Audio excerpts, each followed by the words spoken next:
Kulihat ibuku di lampu merah. Ternyata mertuaku mengusirnya dan berkata, "Ibumu tidak pantas berada di rumah anakku." Saat itu juga kutunjukkan sertifikat rumah. Ia syok kepemilikan rumah itu atas namaku. Halo Bunda. Semoga Bunda semuanya dalam keadaan sehat dan bahagia ya. Sebelum masuk ke ceritanya, jangan lupa like, komen dan subscribe channel ini ya. Selamat menonton. Pukul 17.47. Jarum jam di dashboard mobil terasa bergerak lamban. Seirama dengan derasnya hujan yang membasahi jalanan Jakarta sore itu. Aku, Olivia, baru saja menyelesaikan presentasi yang melelahkan kepada klien. Kepalaku masih penuh dengan angka-angka dan desain konsep, namun hati kecilku sudah meronta untuk segera pulang. Sudah 3 hari ibuku, Sumiati, menginap di rumahku. Biasanya kunjungannya membawa keceriaan, namun kali ini ada awan kelabu yang menyelimuti. Aku bisa merasakannya. Lampu merah di perempatan dekat stasiun Gambir seolah menjadi penyekat antara dua dunia. Dunia kerjaku yang penuh kepastian dan dunia rumah yang mulai terasa goyah. Jari-jariku mengetuk-ngetuk setir dengan ritme cemas. Hujan membuat kaca mobil berembun. Aku menyalakan penghapus kaca. Lalu, seperti sebuah adegan dalam film tragis yang diputar secara slow motion, mataku tertumbuk pada sebuah sosok di balik tirai hujan. Di tepi trotoar, di bawah payung warna biru pudar yang sudah compang-camping, duduk seorang wanita tua memeluk sebuah tas kain. Posisinya merapat ke pagar, berusaha melindungi diri dari cipratan air dan deru kendaraan. Tidak mungkin. Jantungku berhenti berdetak, lalu berdegup kencang bagai genderang perang. Napasku tersangkut. Wajah itu, kerutan di sekitar mata, cara dia membungkuk. Itu ibu. Ibuku sendiri. Bu? Gumamku. Suaraku hilang di tengah gemuruh hujan dan musik radio yang tiba-tiba terasa menusuk. Dia tampak menatap kosong ke arah jalan, wajahnya lesu dan basah, entah oleh air hujan atau air mata. Di sebelahnya, sebuah kardus bekas mie instan sudah lembek menjadi tempat duduknya yang sementara. Penjual gorengan di sebelahnya sesekali melirik penuh kasihan. Amarah, rasa sakit, dan kebingungan yang luar biasa membakar seluruh tubuhku. Bagaimana bisa? Tadi siang, sekitar pukul 13, Mas Dendi menelepon video singkat. Latarnya adalah ruang tamu rumah kami. Liv, ibu bilang dia sudah kangen sama suasana rumahnya di Bogor. Adeknya juga nelpon minta ditemani. Jadi ibu mau berangkat sekarang, biar dapat siang. Katanya, suaranya datar tapi wajahnya terlihat seperti biasa. Di belakangnya, aku melihat ibu mengangguk kecil, tersenyum tipis. Aku sempat protes. Kenapa buru-buru? Kan hujan. Dendi hanya bilang, sudah diantar, tenang aja. Diantar, kata itu sekarang terngiang seperti olok-olok pedas. Diantar kemana? Ke stasiun? Atau justru, diantar hingga hanya sampai di pinggir jalan ini? Klakson mobil di belakangku berbunyi nyaring, mengagetkanku. Lampu hijau sudah menyala. Dengan refleks yang kacau, aku menyalakan lampu hazard dan membelokkan mobil ke bahu jalan yang sempit, hampir menabrak pembatas. Aku tidak peduli. Dunia seolah menyempit hanya pada sosok rentang di trotoar itu. Aku membuka pintu mobil dan menerjang hujan. Air seketika membasahi blazer dan rambutku yang rapi. Bu, teriakku, suaraku parau. Ibu menoleh. Saat matanya yang keruh itu mengenaliku, ada kilat rasa malu, panik, dan kemudian kelegaan yang sangat dalam yang memecah bendungan di wajahnya. Air mata mengalir deras, bercampur dengan rintik hujan. Olive? Suaranya kecil, serak. Bu, kenapa? Kenapa ibu di sini? Tanganku meraih lengannya yang dingin dan menggigil. Tas kain yang dipeluknya basah. Katakan pada Olive, kenapa? Dia menggigit bibirnya yang pucat, mencoba untuk tegar seperti yang selalu diajarkannya padaku sejak kecil. Ibu cuma mau istirahat sebentar. Nak, habis, jalan kaki kepanjangan. Alasannya yang terbata-bata itu lebih menyakitkan daripada tangisan. Jalan kaki dari mana? Dari rumah saya? Tanyaku, suaraku meninggi tanpa kusadari. Beberapa pejalan kaki melirik. Di mana Dendi? Di mana Mama Elsa? Mendengar nama mertuaku, raut wajah ibu berubah. Sebuah isyarat kepedihan dan penerimaan yang pahit. Dia menunduk, tak kuasa menatapku. Itu jawaban yang lebih dari cukup. Nyeri di dadaku terasa seperti ditusuk-tusuk. Aku membimbingnya berdiri, tubuhnya ringkih dan gemetar. Kutinggalkan kardus basah itu di trotoar. Aku menuntunnya ke mobil, menyatakannya di kursi penumpang, dan mengalihkan heater.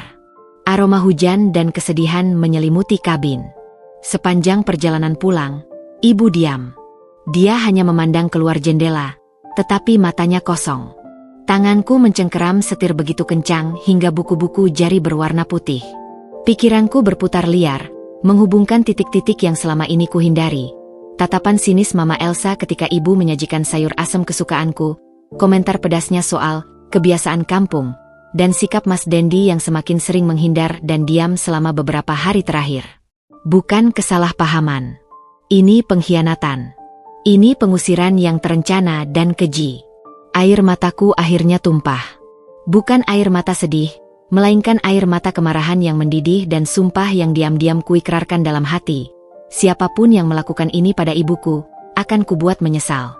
Akan kuperlihatkan pada mereka, di bawah atap siapa sebenarnya mereka selama ini bernaung. Pintu gerbang rumah kami, yang biasanya terasa seperti pelabuhan yang aman, kini terlihat seperti mulut gua yang gelap dan penuh ketidakpastian. Aku menarik napas dalam-dalam, menyeka air mata, lalu menatap ibu. "Ayo, Bu, kita pulang," kataku. Suaraku kini lebih tegas. "Kita akan ambil hak kita."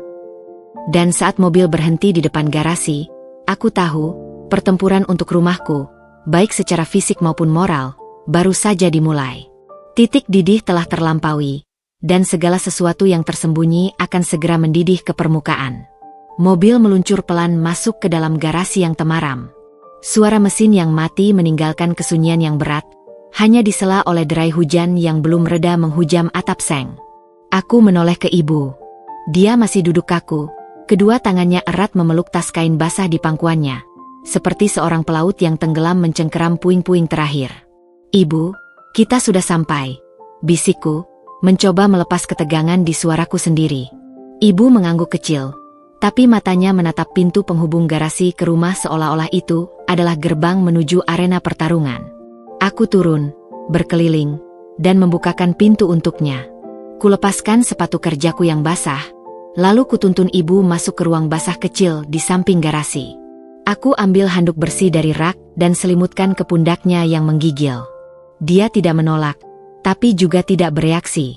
"Duduk dulu di sini, Bu. Aku mau lihat situasi dalam," kataku, memberinya cangkir teh hangat yang kebetulan masih tersisa di termos kecil. Aku menarik napas panjang sebelum membuka pintu kaca menuju ruang keluarga. Suhu ruangan terasa lebih dingin dari biasanya, meskipun AC tidak dinyalakan. Cahaya lampu utama menyala terang, memantulkan kilau lantai marmer yang baru saja dipel.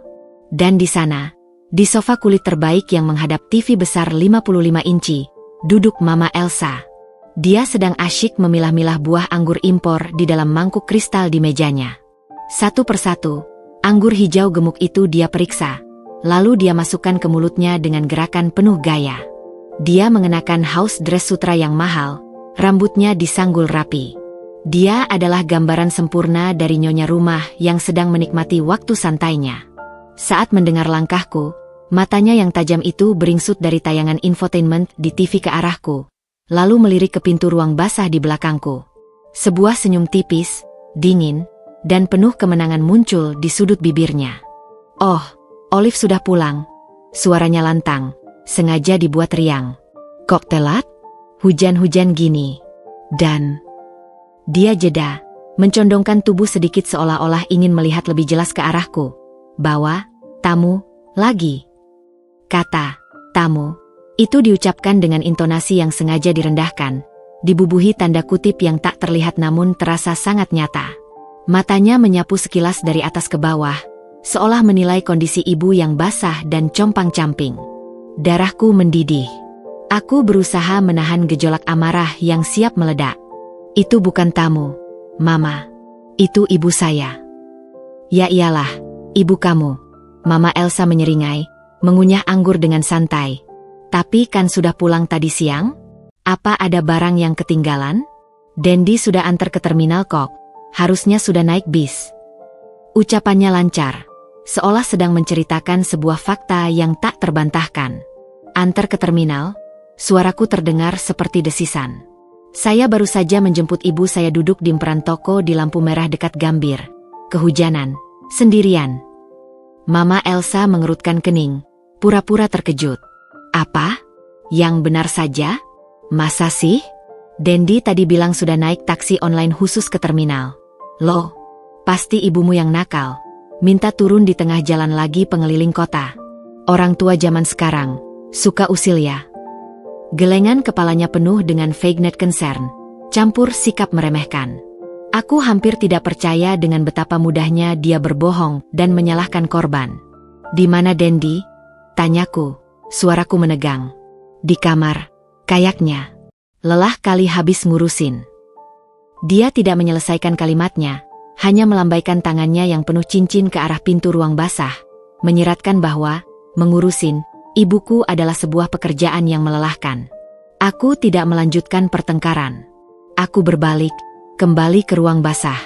Ibu masih duduk di bangku kecil, tehnya belum disentuh. Aku berlutut di hadapannya.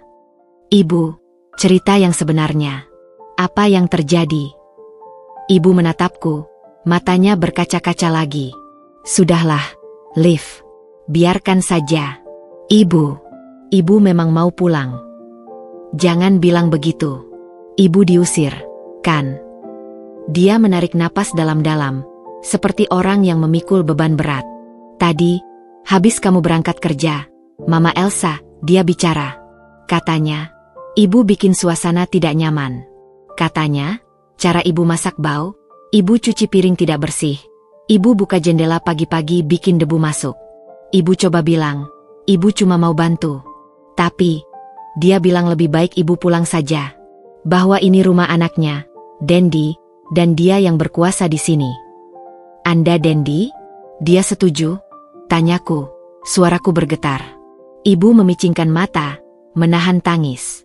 Dendi bilang, Ibu, sementara pulang dulu saja. Nanti kalau sudah reda, saya jemput lagi. Tapi Mama Elsa yang telepon taksi, dan dia yang suruh ibu turun jauh sebelum terminal. Bilangnya macet, lebih cepat jalan kaki. Tapi ibu tahu, itu bukan jalan ke terminal. Kepalaku pusing. Rencana yang begitu keji. Mereka, atau setidaknya Mama Elsa, sengaja meninggalkan ibu di tempat yang asing, berharap dia akan naik bis begitu saja ke Bogor, atau tersesat, atau aku tak bisa meneruskan bayanganku. Aku membantu ibu berdiri. Ayo, ibu mandi air hangat dulu. Ibu tidur di kamar saya malam ini. Kubawa ibu melewati ruang keluarga. Mama Elsa masih di sofa, kini sudah sibuk dengan ponselnya, mengabaikan kami sepenuhnya. Saat kami lewat, aku dengar dia berkata lirih, tapi cukup jelas, dasar tidak tahu diri. Aku mengunci kamar tidurku. Setelah memastikan ibu sudah aman di kamar mandi, aku berjalan ke kamar Dendi. Kubuka pintu tanpa mengetuk. Dendi sedang duduk di tepi tempat tidur, memegang kepalanya. Dia tampak linglung, wajahnya pucat dan penuh kelelahan batin. Dia menatapku, dan di matanya ada rasa bersalah yang begitu dalam, juga ketakutan. Olive, gumamnya. Kamu tahu, aku menyeringai, bukan bertanya. Kamu tahu ibuku diusir, dan kamu membiarkannya. Kamu bahkan membantunya berbohong padaku. Liv, ini tidak semudah itu. Dendi berdiri, tangannya meraih udara tak karuan. Mama, dia tidak bisa diajak bicara. Dia ngotot. Aku coba tahan. Tapi apa? Tapi kamu takut? Tapi kamu lebih memilih ibumu yang jahat daripada ibuku yang tidak bersalah? Dia ditinggal di pinggir jalan. Dendi, dalam hujan. Ibuku. Aku tidak tahu dia akan melakukan itu. Dendi membentak, lalu segera menyesal. Suaranya pecah. Aku pikir dia benar-benar akan memasukkan ibu ke taksi yang ke terminal. Aku titip uang pada drivernya. Aku tidak tahu mama suruh turun di tengah jalan. Kamu tidak tahu karena kamu tidak mau tahu, teriakku, Air mata akhirnya meledak. Kamu memilih untuk menutup mata, karena itu lebih mudah bagimu. Daripada harus berkonfrontasi dengan Mama Elsa, kamu mengorbankan ibuku. Dendi terdiam, bahunya turun. Dia tidak membantah. Pengakuan dari diamnya itu lebih menyakitkan daripada segala pembelaan. Kamu tidur di sini malam ini, kataku. Suaraku tiba-tiba datar, lelah. Dan besok, kamu akan membuat pilihan. Kamu akan memutuskan di sisi mana kamu berdiri. Karena setelah malam ini, segala sesuatunya tidak akan pernah sama lagi. Aku meninggalkannya sendirian di kamar yang gelap. Kembali ke kamarku, di mana ibu sudah berselimut rapat. Aku duduk di lantai, bersandar di pintu. Hujan masih menderu di luar jendela. Rumah ini, yang kubeli dengan tetesan keringat dan kenangan akan ayah, rasanya bukan lagi rumah. Ini adalah medan perang. Dan Mama Elsa baru saja melancarkan serangan pembuka. Malam itu, di balik pintu kamar yang terkunci, aku berjanji pada diriku sendiri, perang ini akan aku menangkan. Dan aku akan menggunakan senjata yang selama ini diam-diam tersimpan. Sebuah kertas berstempel yang menyimpan kebenaran paling pahit dan paling membebaskan. Malam itu terasa seperti penyiksaan yang lambat.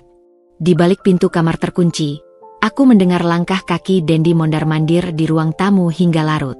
Suara televisi yang dipasang Mama Elsa dengan volume tinggi, seolah menjadi tembok suara untuk menutupi ketegangan yang memenuhi setiap sudut rumah. Ibu, setelah mandi air hangat, tertidur di tempat tidurku dengan kelelahan yang dalam. Tapi tidurnya gelisah, sesekali mengerang pelan atau memanggil namaku dalam sepatah kata yang tak jelas. Aku sendiri tidak bisa memejamkan mata. Pemandangan ibuku yang basah kuyup dan terlihat hilang di emperan toko itu terus berputar di kepalaku, bercampur dengan senyum dingin dan kata-kata tajam Mama Elsa. Tapi yang lebih menggerogoti adalah pengkhianatan diam Dendi. Rasa percaya itu retak, dan retakannya terasa dalam dan menyakitkan. Saat jam digital di meja samping menunjukkan pukul 2.17, sebuah kenangan tiba-tiba muncul dengan terang, seperti senter di kegelapan. Brankas kecil di balik lukisan di ruang kerjaku. Isinya tidak banyak. Perhiasan sederhana peninggalan almarhum ibunya Dendi, yang diberikan padaku dengan enggan oleh Mama Elsa saat pernikahan. Surat wasiat ayahku, polis asuransi, dan sertifikat rumah. Pikiran itu menyambar seperti kilat. 5 tahun lalu, saat aku dan Dendi masih pacaran serius dan aku baru saja mendapatkan bonus besar dari proyek desain monumental pertamaku, aku melihat iklan rumah subsidi plus di kawasan yang mulai berkembang. Lokasinya strategis. DP-nya besar, hampir menghabiskan seluruh bonus dan tabunganku, ditambah sisa warian ayah yang kusimpan sebagai dana darurat. Dendi saat itu baru memulai usaha kontrakan kecil-kecilan. Uangnya pas-pasan untuk operasional. Aku ingat percakapan kami. Aku yang bayar DP-nya, Den. Cicilannya nanti kita bagi, kataku waktu itu. Dendi memandangku, matanya campur aduk antara bangga dan malu. Gak rela, Liv. Ini kan rumah buat kita, harusnya aku yang.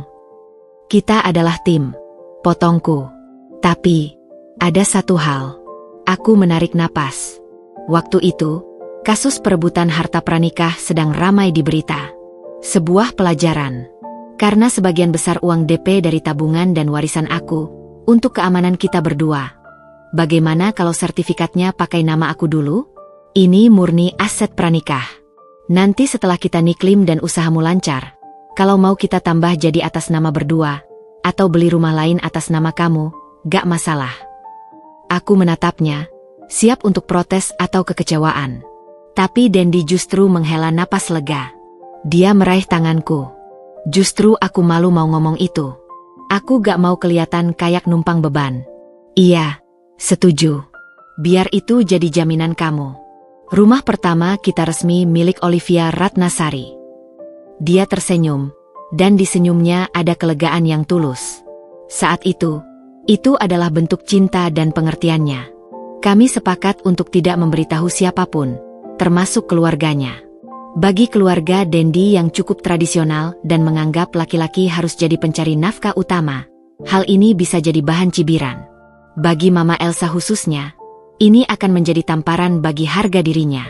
Jadi, Kami membiarkan semua orang, termasuk Mama Elsa yang dengan bangga mengatakan kepada tetangga, rumah anak saya yang di Pondok Indah itu loh, berpikir bahwa Dendi adalah pemiliknya. Selama ini, rahasia itu hanyalah sebuah fakta administratif. Sekarang, ia bergetar dalam pikiranku sebagai sesuatu yang lebih, sebuah senjata, sebuah kebenaran, dan mungkin, sebuah penyelamat. Keesokan paginya, suasana rumah masih beku. Ibu bangun lebih awal dan dengan diam-diam sudah menyiapkan sarapan sederhana di dapur kecil di lantai 2, yang jauh dari kamar Mama Elsa di lantai 1. Aroma nasi goreng bawang putihnya yang khas biasanya membuat air liur menetes, tapi pagi ini terasa seperti makanan terakhir seorang tahanan. Aku turun ke ruang makan. Mama Elsa sudah duduk di kepala meja, menyantap oatmeal impor dan buah potong yang dibeli asisten rumah tangga mingguan. Dia melirik nasi goreng di piringku dan ibu yang berdiri ragu di ambang dapur. Wah, masak lagi tuh pagi-pagi? Aromanya kuat sekali, bisa-bisa sofa kulit jadi bau bawang. Ucapnya tanpa melihat ke arah kami, suaranya datar namun penuh racun. Ibu langsung menunduk, tubuhnya menciut. Aku mengepalkan tangan di bawah meja. Ini rumah, Mama. Bebas mau masak apa? Kataku, berusaha tenang sambil menyuap nasi goreng. Rasanya seperti pasir di mulut. Rumah memang bebas, tapi kan ada etiketnya. Harusnya tamu itu menyesuaikan diri dengan tuan rumah, bukan malah bikin semrawut. Mama Elsa menaruh sendoknya, menatapku langsung. Dendi kan dari kecil gak dibiasakan makan makanan berminyak kayak gitu. Itu bisa bikin kolesterol. Saya suka nasi goreng ibu sejak pacaran, Mama. Suara Dendi tiba-tiba terdengar dari balik pintu. Dia masuk. Wajahnya masih pucat dan ada lingkaran hitam di bawah matanya. Dia tidak menatap siapa-siapa. Dan ibu bukan tamu. Dia keluarga. Mama Elsa terkesiap, lalu wajahnya merembet merah marah. Keluarga? Keluarga yang menginap seminggu tanpa bilang-bilang? Keluarga yang bikin suasana jadi tidak karuan. Dia ibu mertuaku, Mama. Seharusnya dihormati, kata Dendi. Suaranya kecil tapi tegas. Aku melihat usahanya. Itu sedikit, tapi berarti. Dia hormati kalau kelakuannya pantas dihormati. Mama Elsa membentak, sekarang berdiri. Lihatlah. Dari tadi dia cuma berdiri di sana, seperti pelayan yang menunggu perintah. Itu kan kebiasaan orang desa, minderan. Tidak pantas untuk jadi keluarga besar kita. Kata-katanya seperti cambuk. Ibu berbalik, aku mendengar suara isaknya yang ditahan sebelum dia buru-buru masuk kembali ke dapur. Suara air keran dibuka keras-keras, menutupi tangisnya. Itu melampaui batas. Amarah yang kutanam semalaman meletus. Aku berdiri, menatap Mama Elsa dengan tatapan yang kubuat setajam mungkin. Mama, dengarkan baik-baik. Ini rumah saya. Mama Elsa tertawa terbahak, suaranya nyaring dan penuh ejekan. Apa? Dasar anak kurang ajar. Sekarang mau mengklaim rumah suaminya? Dengar itu, Dendi, istrimu gila harta. Sudah dihidupi, mau ambil rumah juga. Dendi membuka mulut, tapi aku lebih dulu. Bukan klaim, Mama. Ini fakta hukum. Aku berbicara perlahan, menikmati setiap kata. Sertifikat rumah ini, atas nama saya, Olivia Ratnasari. Bukan Dendi. Saya yang membayar DP-nya dengan uang pribadi saya sebelum niklim. Dunia seolah berhenti berputar selama beberapa detik. Wajah Mama Elsa berubah. Ejekannya membeku, lalu mencair menjadi kebingungan, lalu ketidakpercayaan, dan akhirnya, sebuah kepanikan yang mulai merayap di matanya. Bohong. Itu mustahil. Dendi, katakan pada ibumu ini bohong. Dendi menatap lantai. Itu benar, Ma. Sertifikatnya memang atas nama Liv. Kamu membohongi ibumu sendiri, teriak Mama Elsa, suaranya nyaris menjerit. Mengapa? Karena saat itu saya belum punya uang, Ma, jawab Dendi, akhirnya menatap ibunya. Liv yang membeli rumah ini untuk kita. Mama Elsa terhuyung mundur, tangannya memegang pinggiran meja makan untuk menopang tubuhnya. Dia tampak seperti orang yang baru saja dipukul dengan batu bata.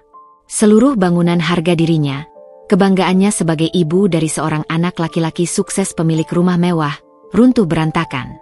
Jadi selama ini, bisiknya, aku tinggal di rumah, menantuku. Ya, jawabku singkat, dingin. Dan selama ini, saya mengizinkan Mama tinggal di sini, di rumah saya, karena saya menghormati Mama sebagai ibu dari suami saya. Bukan karena ini hak Mama. Matanya membelalak. Rasa malu, kemarahan, dan keterpukulan bergolak di wajahnya. Dia tidak bisa menemukan kata-kata. Dia hanya menatapku, lalu menatap Dendi yang tampak tak berdaya, lalu memandang ke arah dapur di mana ibu mungkin masih menangis.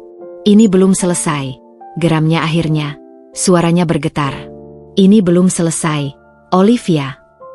Dia berbalik dan berjalan tergopoh-gopoh ke kamarnya, membanting pintu dengan suara yang menggelegar. Dendi menarik napas panjang. Liv, kenapa harus seperti itu? Aku menatapnya, lelah. Karena dia mengusir ibuku ke jalanan, Dendi. Karena dia menghina ibu di rumahnya sendiri. Dan karena kamu diam saja. Kertas itu satu-satunya hal yang bisa membuatnya diam, setidaknya untuk sementara. Aku tidak menunggu jawabannya. Aku berjalan ke dapur. Ibu sedang membilas wajahnya di wastafel. Aku memeluknya dari belakang. Ibu, dengar tadi? Ini rumah aku. Rumah kita. Ibu gak boleh pergi lagi. Ibu memeluk lenganku, tubuhnya masih menggigil. Tapi, nak, kamu bikin masalah besar. Masalahnya sudah dibuat oleh mereka, Bu. Sekarang, giliran kita yang selesaikan. Di pelukan ibu, tekadku mengeras. Sertifikat itu baru senjata pembuka. Perang sesungguhnya, aku rasa, baru akan dimulai. Mama Elsa tidak akan tinggal diam. Dan aku harus siap untuk segala kemungkinan. Langkah pertama adalah memastikan dokumen asli itu aman, dan mulai memikirkan langkah hukum berikutnya. Kebenaran telah diungkap. Konsekuensinya akan segera menyusul. 2 hari setelah ledakan di meja makan, rumah kami berubah menjadi medan perang dingin yang sunyi. Suara pintu yang dibanting, tatapan tajam yang berpapasan di lorong, dan hening yang bermuatan listrik menggantikan percakapan. Mama Elsa mengurung diri di kamarnya hampir sepanjang waktu, hanya keluar untuk makan di jam-jam yang tak terduga, menghindari pertemuan. Dendi seperti zombie, bolak-balik kantor dan rumah dengan bahu turun, terperangkap di antara rasa bersalah, kewajiban, dan sebuah realitas baru yang menghancurkan citra keluarganya. Ibu, Sumiati, masih terus meminta izin untuk segala hal. Liv, ibu boleh nyapu teras. Nak, lampu kamar mandi ini rusak, boleh ibu panggil tukang. Setiap kali, hatiku sakit. Aku berusaha meyakinkannya, ini rumah ibu juga sekarang, Bu. Lakukan apa yang ibu mau. Tapi bayangan penghinaan itu masih menghantuinya. Kartu truf yang kubelangkan ternyata belum cukup. Mama Elsa butuh pelajaran yang lebih publik, lebih menyakitkan bagi egonya. Dan kesempatan itu datang lebih cepat dari yang kuduga. Sebuah pesan dari grup keluarga besar Dendi masuk. Ada acara makan maran kecil-kecilan di rumah kami, menyambul kepulangan Bibi Rina, adik Mama Elsa, dari Singapura. Biasanya, aku yang mengatur semuanya. Kali ini, pesan itu hanya berisi, Elsa bilang acara di rumah Dendi Sabtu malam. Semua datang ya. Aku bahkan tidak diajak berdiskusi. Sabtu sore, Mama Elsa tiba-tiba aktif. Dia memerintah asisten rumah tangga dan tukang kebun dengan semangat baru, mendekorasi ruang tamu, memesan catering mewah, dengan uangnya sendiri, mungkin untuk menunjukkan kontribusinya, dan menyiapkan segala sesuatunya seolah dialah nyonya rumah sejati. Aku memilih diam, mengamati. Aku ingin melihat sejauh mana dia akan membawa sandiwaranya ini. Malam itu, rumah dipenuhi sanak saudara Dendi. Suasana riuh rendah, penuh canda dan cerita. Bibi Rina, dengan tas branded terbaru, menjadi pusat perhatian. Mama Elsa, mengenakan kebaya sutra dan perhiasan lengkap, berkeliling seperti ratu. Dia dengan lantang bercerita tentang pengelolaan rumahnya. Iya, susah sih ngurus rumah besar gini. Harus teliti. Pilih material furnitur aja. Aku yang pegang. Dendi kan sibuk. Olivia juga. anak zaman sekarang, urusan rumah tangga gak begitu paham, ujarnya sambil tertawa kecil, mendapat senyum simpati dari para saudarinya. Dari sudut ruang, di mana aku, ibu, dan Dendi berdiri agak terpisah, aku melihat ibu menunduk, mencoba menyembunyikan diri di balik tubuhku. Dendi mengerutkan kening, tidak nyaman. Tapi, El, kamu beruntung. Dendi sukses, bisa beli rumah bagus begini, puji seorang tantenya. Mama Elsa mengangguk, wajahnya penuh kebanggaan palsu. Iya, syukur. Tapi sebagai orang tua, kita harus tetap tegas. Jangan sampai anak atau orang lain, matanya melirik tajam ke arah kami, merasa ini sudah hak mereka dan semena-mena. Maksudmu? Tanya Bibi Rina penasaran. Mama Elsa mengambil gelas anggurnya, berjalan mendekati tengah ruangan. Suaranya jelas terdengar oleh semua. Contohnya nih, soal keluarga. Ada batasnya. Kalau ada tamu dari kampung yang bawa kebiasaan tidak sehat, mau numpang seminggu 2 minggu, itu bisa dimaklumi. Tapi kalau sudah bikin suasana rumah tidak nyaman, bawa cara-cara deso yang tidak sesuai, ya kita harus berani. Harus berani mengembalikan ke tempat asalnya. Biar belajar. Rumah tangga orang itu sakral, jangan sampai diobok-obok. Dia tidak menyebut nama, tapi semua mata, seolah kompak, beralih ke ibu yang kini gemetar di sebelahku. Beberapa tatapan penuh kasihan, beberapa lainnya sinis, mengangguk setuju dengan kebijaksanaan Mama Elsa. Ibu seperti kupu-kupu yang ditancapkan di papan display. Rasa malunya begitu nyata. Aku bisa merasakan panasnya dari samping. Dendi beringsut, ingin maju, tapi aku menahan lengannya. Tunggu, bisikku. Ini sudah terlalu jauh. Penghinaan privat satu hal, tapi mempermalukan ibu di depan seluruh keluarga adalah level yang berbeda. Amarahku tidak lagi mendidih. Ia membeku menjadi sebuah ketenangan yang berbahaya. Mama Elsa, melihat efek pidatonya, semakin bersemangat. Makanya, kita sebagai ibu harus kuat. Harus jadi benteng buat anak-anak kita. Jangan sampai mereka dikendalikan oleh faktor luar. Pandangannya lagi-lagi menuju kami. Kali ini penuh kemenangan. Dia pikir dia menang. Dia pikir dengan memublikasikan prinsipnya, dia akan mengukuhkan posisinya dan mengusir ibu untuk selamanya. Aku melepaskan pegangan pada Dendi. Dengan langkah tenang, aku berjalan ke arah meja bufet di samping dinding. Tas kerjaku ada di sana. Suara riuh perlahan mereda. Semua orang memperhatikan gerakanku. Mama Elsa pun terdiam, matanya penuh tanya sekaligus waspada. Dengan gerakan lambat dan sengaja, aku mengeluarkan sebuah map folio coklat tebal dari tas. Map yang sama yang 2 hari lalu kukeluarkan di meja makan. Aku berbalik, menghadap seluruh keluarga. Melihat Mama Elsa begitu bersemangat membagikan prinsip mengelola rumah tangga, kataku, suaraku jernih dan terdengar ke setiap sudut. Saya jadi teringat, mungkin ini saat yang tepat untuk berbagi informasi penting kepada keluarga besar. Agar tidak ada kesalahpahaman, dan agar semua tahu, pondasi dari rumah tangga yang sedang kita rayakan bersama malam ini. Aku membuka map itu, mengeluarkan selembar kertas yang dilaminasi. Aku tidak langsung menunjukkannya. Aku menatap Mama Elsa. Wajahnya sudah mulai kehilangan warna. Dia tahu apa yang akan terjadi. Selama ini, mungkin ada asumsi bahwa rumah indah ini adalah milik Dendi, atas jerih payahnya sendiri. Aku memandang sekeliling. Beberapa orang mengangguk. Ini adalah penghargaan yang besar untuk Dendi. Tapi sayangnya, itu tidak sepenuhnya benar. Gemuruh kecil. Bibi Rina mendekat penasaran. Maksudmu, Liv? Aku akhirnya membalikkan kertas itu, menghadapkannya ke arah kerumunan. Sinar lampu kristal jatuh tepat di atas stempel notaris, tulisan, sertifikat hak milik, dan yang paling penting, kolom nama pemegang hak. Olivia Ratnasari. Suara desahan, teriakan kecil, dan gumaman ketidakpercayaan memenuhi ruangan.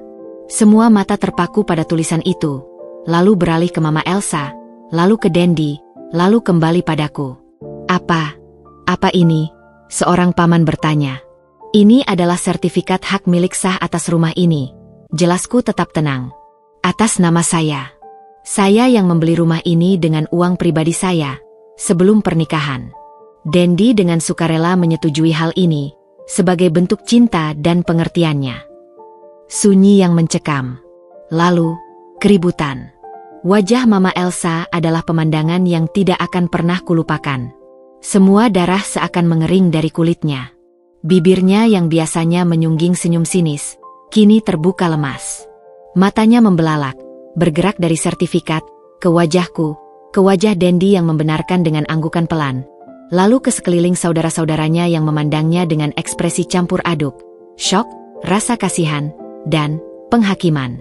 Kebanggaannya, sandiwara yang dia pertontonkan, otoritas yang dia klaim, semuanya runtuh dalam sekejap. Dia bukan lagi nyonya rumah yang tegas. Dia adalah seorang ibu yang tinggal menumpang di rumah menantunya, dan yang lebih buruk, dia baru saja menghina ibu dari pemilik rumah yang sebenarnya di depan semua orang. Ini pasti palsu, teriaknya akhirnya, suaranya nyaring dan putus asa, mencoba menggenggam jerami terakhir. Dia palsukan. Dendi, katakan ini bohong. Tapi Dendi sudah berdiri di sampingku. Itu asli, Ma, katanya, suaranya berat tapi jelas. Liv yang punya rumah ini. Selama ini, kita tinggal di sini karena kebaikan hatinya. Kebaikan hatiku, kata-kata itu menggantung di udara, menampar setiap orang yang selama ini mungkin memandang rendah padaku. Bibi Rina, yang cerdas dan paling kaya di keluarga, mendekat dan mengambil sertifikat itu. Dia memeriksanya dengan teliti, lalu memandang Mama Elsa dengan tatapan tajam. Ini asli, Els. Stempelnya, semuanya. Lalu dia menoleh padaku. Selama ini kamu diam saja, Liv. Aku menghela napas. Saya tidak pernah merasa perlu untuk menyombongkannya, Bibi. Bagi saya, rumah adalah untuk keluarga, bukan untuk dijadikan alat ukur status. Tapi, tatapanku beralih ke Mama Elsa yang seperti patung lilin. Ketika keluarga yang seharusnya dilindungi malah diinjak-injak dan diusir ke jalan, dan harga diri diserang di atas atap sendiri, maka kebenaran harus disampaikan.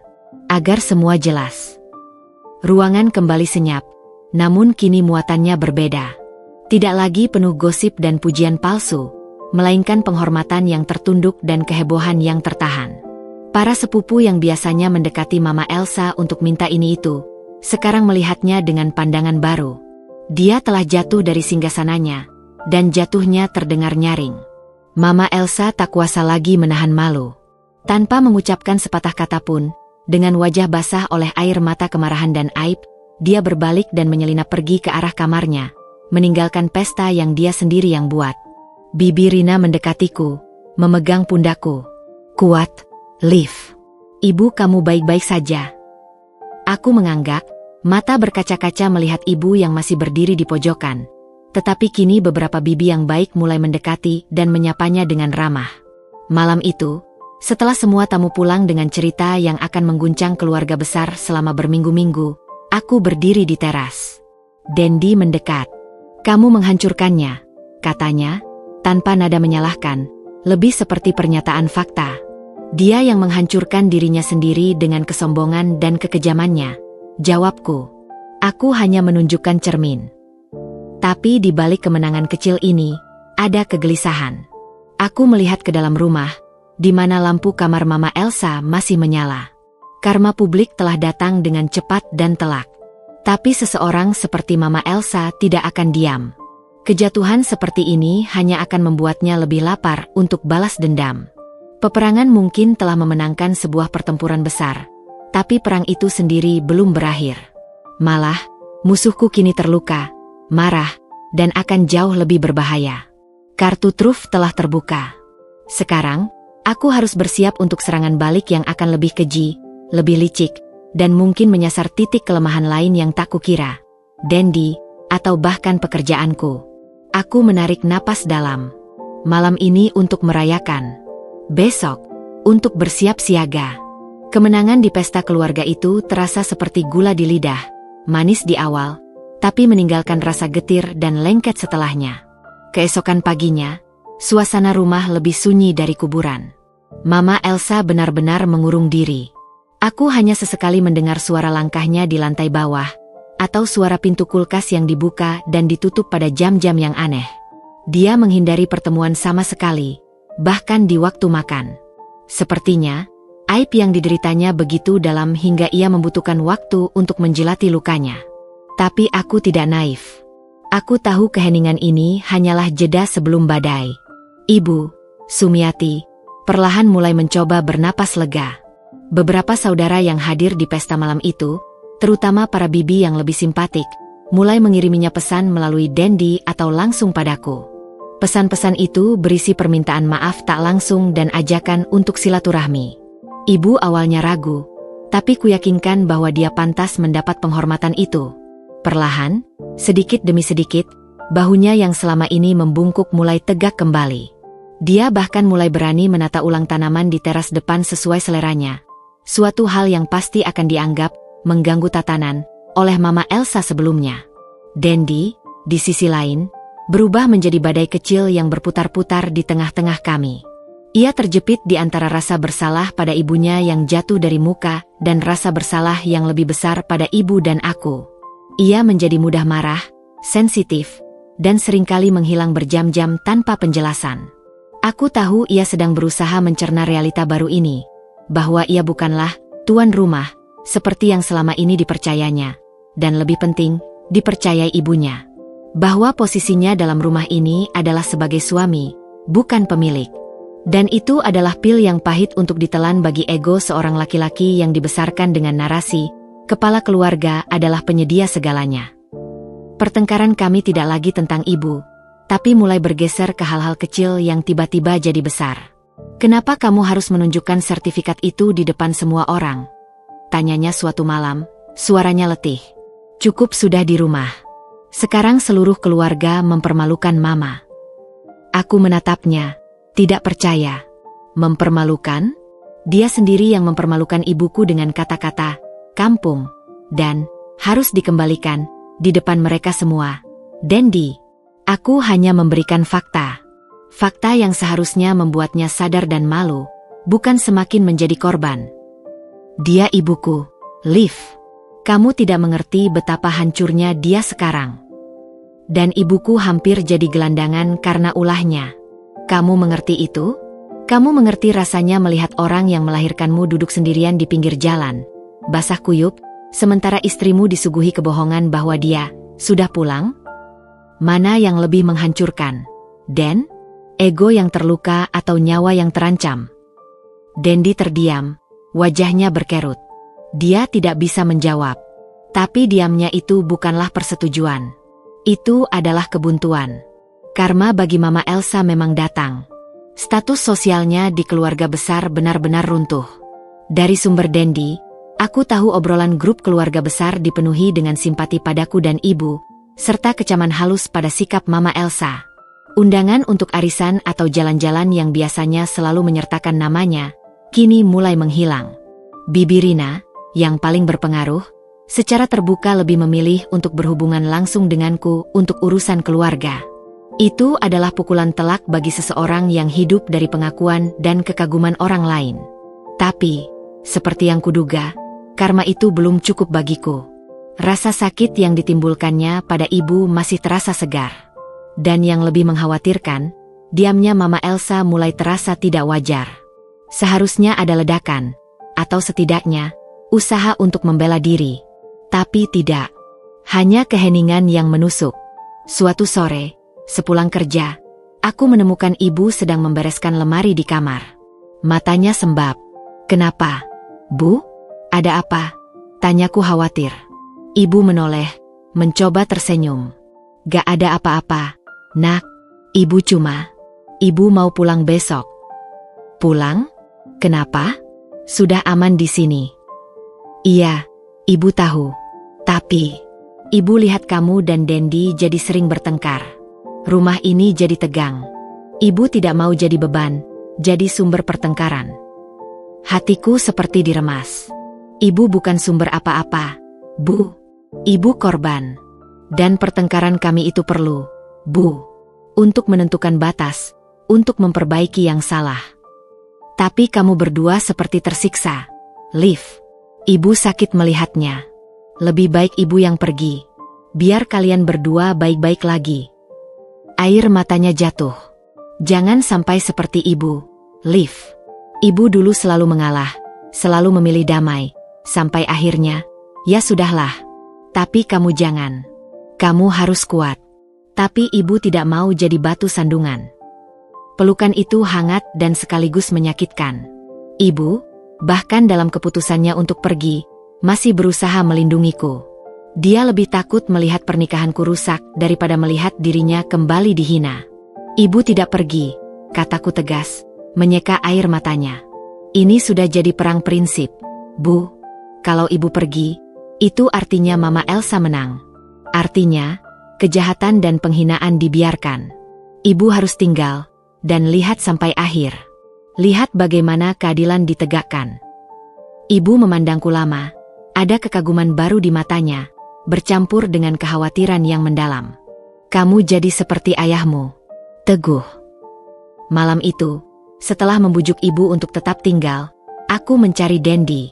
Dia sedang di ruang kerjanya, menatap layar laptop kosong. Kita perlu bicara, Den. Jujur. Dia mengangguk, matanya lelah. Aku tidak menyesal menunjukkan sertifikat itu. Aku mulai. Tapi aku menyesal melihat kamu tersiksa seperti ini. Kita tidak bisa terus begini. Aku terjepit. Liv, keluhnya. Di satu sisi, aku tahu Mama salah besar. Sangat salah. Tapi dia ibuku. Melihatnya dihancurkan di depan mataku. Rasanya. Dia tidak dihancurkan, Dendi. Dia dipermalukan oleh kebenaran yang selama ini dia sembunyikan. Itu berbeda. Dan kamu terjepit karena selama ini kamu membiarkan dua ibu ini berada di posisi yang tidak setara. Kamu membiarkan ibumu berlaku sewenang-wenang karena kamu takut, atau karena kamu merasa berhutang budi. Tapi kamu lupa, kamu juga berhutang budi pada ibuku yang telah melahirkan dan membesarkan istrimu. Dendi menutup mukanya dengan tangan. Aku tahu semua itu. Tapi mengubahnya, rasanya seperti mengkhianati darah dagingku sendiri. Kadang, menghentikan kejahatan yang dilakukan oleh darah daging kita sendiri, bukanlah pengkhianatan. Itu adalah penyelamatan. Untuk dia, dan untuk kita semua. Aku mendekat, menaruh tangan di pundaknya. Aku butuh kamu memilih, Dendi. Bukan memilih antara aku dan ibumu. Tapi memilih antara yang benar dan yang salah. Dan berdiri di sana bersama-sama. Jika kamu bisa melakukan itu, kita bisa melalui ini. Jika tidak, aku tak bisa meneruskan. Jika tidak, apa? Tanyanya, suaranya parau. Jika tidak, retakan ini akan menjadi jurang yang terlalu dalam untuk diseberangi. Percakapan itu berakhir tanpa kesimpulan yang jelas. Tapi setidaknya, sudah diucapkan. Angin perubahan telah bertiup kencang, menerbangkan topeng-topeng dan merobohkan tembok-tembok ilusi. Mama Elsa telah merasakan karma sosialnya. Dendi sedang bergulat dengan karma batinnya. Dan aku sedang mempersiapkan diri untuk karma selanjutnya.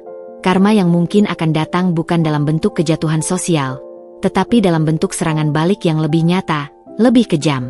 Karena satu hal yang kuyakini, seseorang yang kehilangan segalanya di mata publik, akan mati-matian berusaha mendapatkan kembali kendali dengan cara apapun, terutama jika mereka merasa masih punya pengaruh di satu bidang yang paling rawan, ekonomi, dan hati anaknya.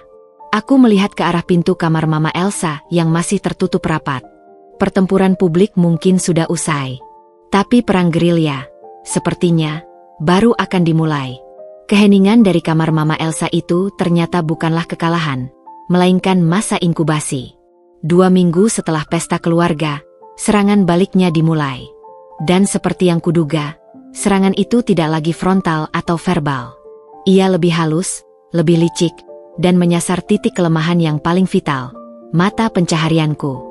Senin pagi, telepon dari klien terbesarku, Bu Wulandari, yang sedang mengembangkan chain hotel butik, berdering. Suaranya biasanya ramah, kali ini terdengar kaku. Olivia, maaf mengganggu. Saya perlu bicara soal proyek lobi Hotel Azura. Iya, Bu Wulan. Ada kendala. Begini, saya dapat masukan dari beberapa pihak bahwa gaya desainmu akhir-akhir ini dianggap kurang global taste. Lebih ke lokal banget. Untuk hotel yang targetnya international traveler, mungkin kurang cocok. Aku tersentak. Lokal? Bu Wulan, mood board dan konsep yang saya ajukan kemarin kan justru mengambil inspirasi dari interpretasi kontemporer tenun Nusantara. Itu yang Bu Wulan suka karena unique selling point-nya. Iya, saya tahu. Tapi, ada pertimbangan lain. Saudara saya yang di industri hospitality bilang, tren sekarang lebih ke minimalis Skandinavia. Jadi, untuk sementara, proyeknya kita hold dulu, ya? Saya masih mikir-mikir. Hold? Tapi kita sudah tanda tangan kontrak advance payment, sudah saya terima untuk material. Tenang, advance itu tidak saya minta kembali. Anggap saja kompensasi untuk waktu kamu. Tapi untuk eksekusi, kita tunda dulu. Saya hubungi lagi nanti. Klik, beliau menutup telepon begitu saja. Aku berdiri mematung di ruang kerjaku. Tangan masih memegang ponsel yang berdering sambungan putus. Kurang global taste. Itu omong kosong. Desainku justru selalu dipuji karena bisa memadukan lokalitas dengan selera internasional. Dan Bu Wulan tiba-tiba berubah 180 derajat? Belum hilang rasa shock, email masuk dari klien lainnya. Sebuah startup coworking space yang sedang naik daun. Isinya singkat. Karena perubahan arah bisnis, mereka memutuskan untuk membatalkan proyek desain interior kantor barunya yang sudah 70% diskusi. Mereka mohon maaf dan menyertakan kompensasi kecil yang tidak sebanding dengan waktu dan ide yang sudah kucurahkan. 2 proyek besar, hilang dalam waktu 1 jam. Jantungku berdebar kencang. Ini bukan kebetulan. Ini terkoordinasi. Aku menelepon seorang kolega, Andin, yang cukup dekat dengan kalangan sosialita Jakarta. Setelah basa-basi, aku menyelidik. Din, ada gosip tentang aku nggak akhir-akhir ini? Soalnya beberapa klien tiba-tiba cancel.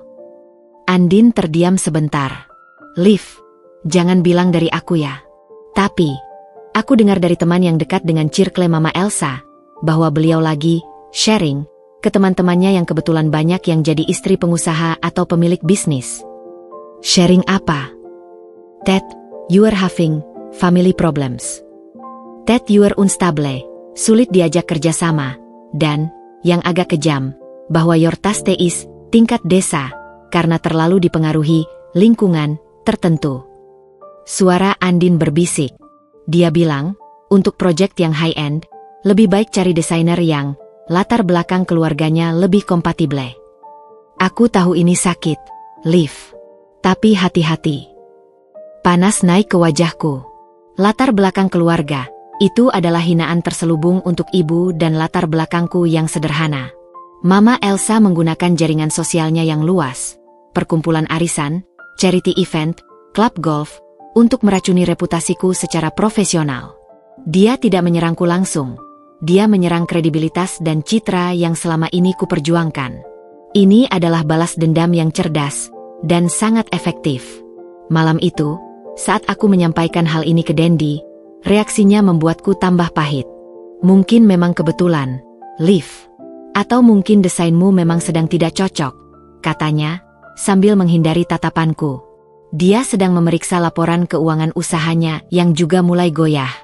Kebetulan, 2 klien besar cancel di hari yang sama dengan alasan yang hampir mirip, dan kamu tahu jaringan sosial ibumu sekuat apa? Bentakku, frustrasi. Aku lagi ada masalah sendiri, Liv. Dendi membentak balik. Usahaku ini hampir kolaps. Modal lagi seret, beberapa proyek kecil mangkrak. Aku butuh suntikan dana, dan Mama menawari aku pinjaman. Es membeku di tulang belakangku. Pinjaman? Dari Mama Elsa? Dengan syarat apa? Dendi menghela napas berat. Dia mau bantu, asalkan kita berdamai. Dan, dia mau namanya dicantumkan di sertifikat rumah, sebagai jaminan keharmonisan keluarga. Apa? Aku berdiri, suaraku melengking. Jadi begini caranya? Dia pukul reputasiku supaya aku terdesak. Lalu tawarkan pinjaman untukmu dengan syarat mengambil alih rumahku? Ini pemerasan tingkat tinggi, Dendi. Dia bilang itu bukan mengambil alih, cuma sebagai bentuk kepercayaan. Dan kita butuh uang, Liv. Aku butuh. Wajah Dendi penuh keputusasaan yang membuatku ingin marah sekaligus kasihan. Kita tidak butuh uangnya. Kita butuh akal sehat. Kalau kamu terima tawaran itu, kita benar-benar akan dikendalikannya selamanya. Dia akan punya legal standing untuk mengintervensi hidup kita. Lalu aku harus bagaimana? Teriak Dendi, tangannya menunjuk ke arah layar laptop yang penuh angka merah. Lihat ini. Aku tenggelam. Dan kamu terlalu sibuk berperang dengan Mama sampai lupa bahwa perangmu juga menghancurkan segalanya.